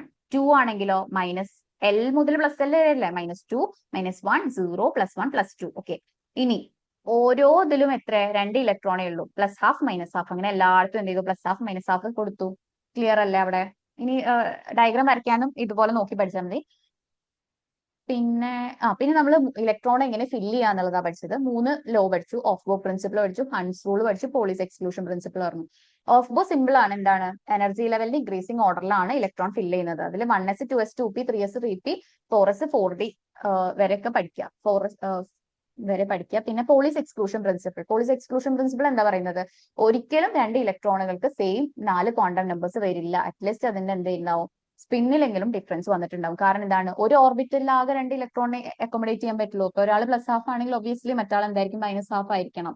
പിന്നെ ഹൺസ് റൂൾ ആണ് പറയുന്നത്. ഹൺസ് റൂൾ എന്താ പറയുന്നത്, ഒരേ സെയിം സബ് ഷെല്ലുകളിലുള്ള ഓർബിറ്റലുകളിൽ ആദ്യം സിംഗിൾ ആയിട്ട് ഇലക്ട്രോൺസ് ഫില്ല് ചെയ്തതിനു ശേഷം മാത്രമേ പെയറിങ് നടത്താൻ പാടുള്ളൂ എന്നുള്ളതാണ് പറയുന്നത്. സോ ഇത്രയാണ് ഇന്ന് നമുക്ക് പഠിക്കാനുള്ളത്. സിമ്പിൾ ആയിട്ടുള്ള ഒരു ചാപ്റ്റർ ആണ്, പക്ഷെ എളുപ്പം പഠിക്കാൻ പറ്റുന്ന ഒരു കാര്യമാണ്. നമ്മൾ ചെറുപ്പത്തിൽ പഠിച്ച കുറെ ആറ്റമിക് മോഡൽസും കാര്യങ്ങളൊക്കെ ഉണ്ട്, അതിനെ കുറിച്ചൊരു കുറച്ചുകൂടെ ഇലാബറേറ്റ് ചെയ്ത് പഠിക്കുന്നതേ ഉള്ളൂ. ഈസിലി സ്കോർ ചെയ്യാൻ പറ്റുന്ന ചാപ്റ്റർ ആണ്. ഇതിലെ പ്രോബ്ലംസ് നമുക്ക് അടുത്ത ക്ലാസ്സിൽ ഡിസ്കസ് ചെയ്യാം. Okay, thank you.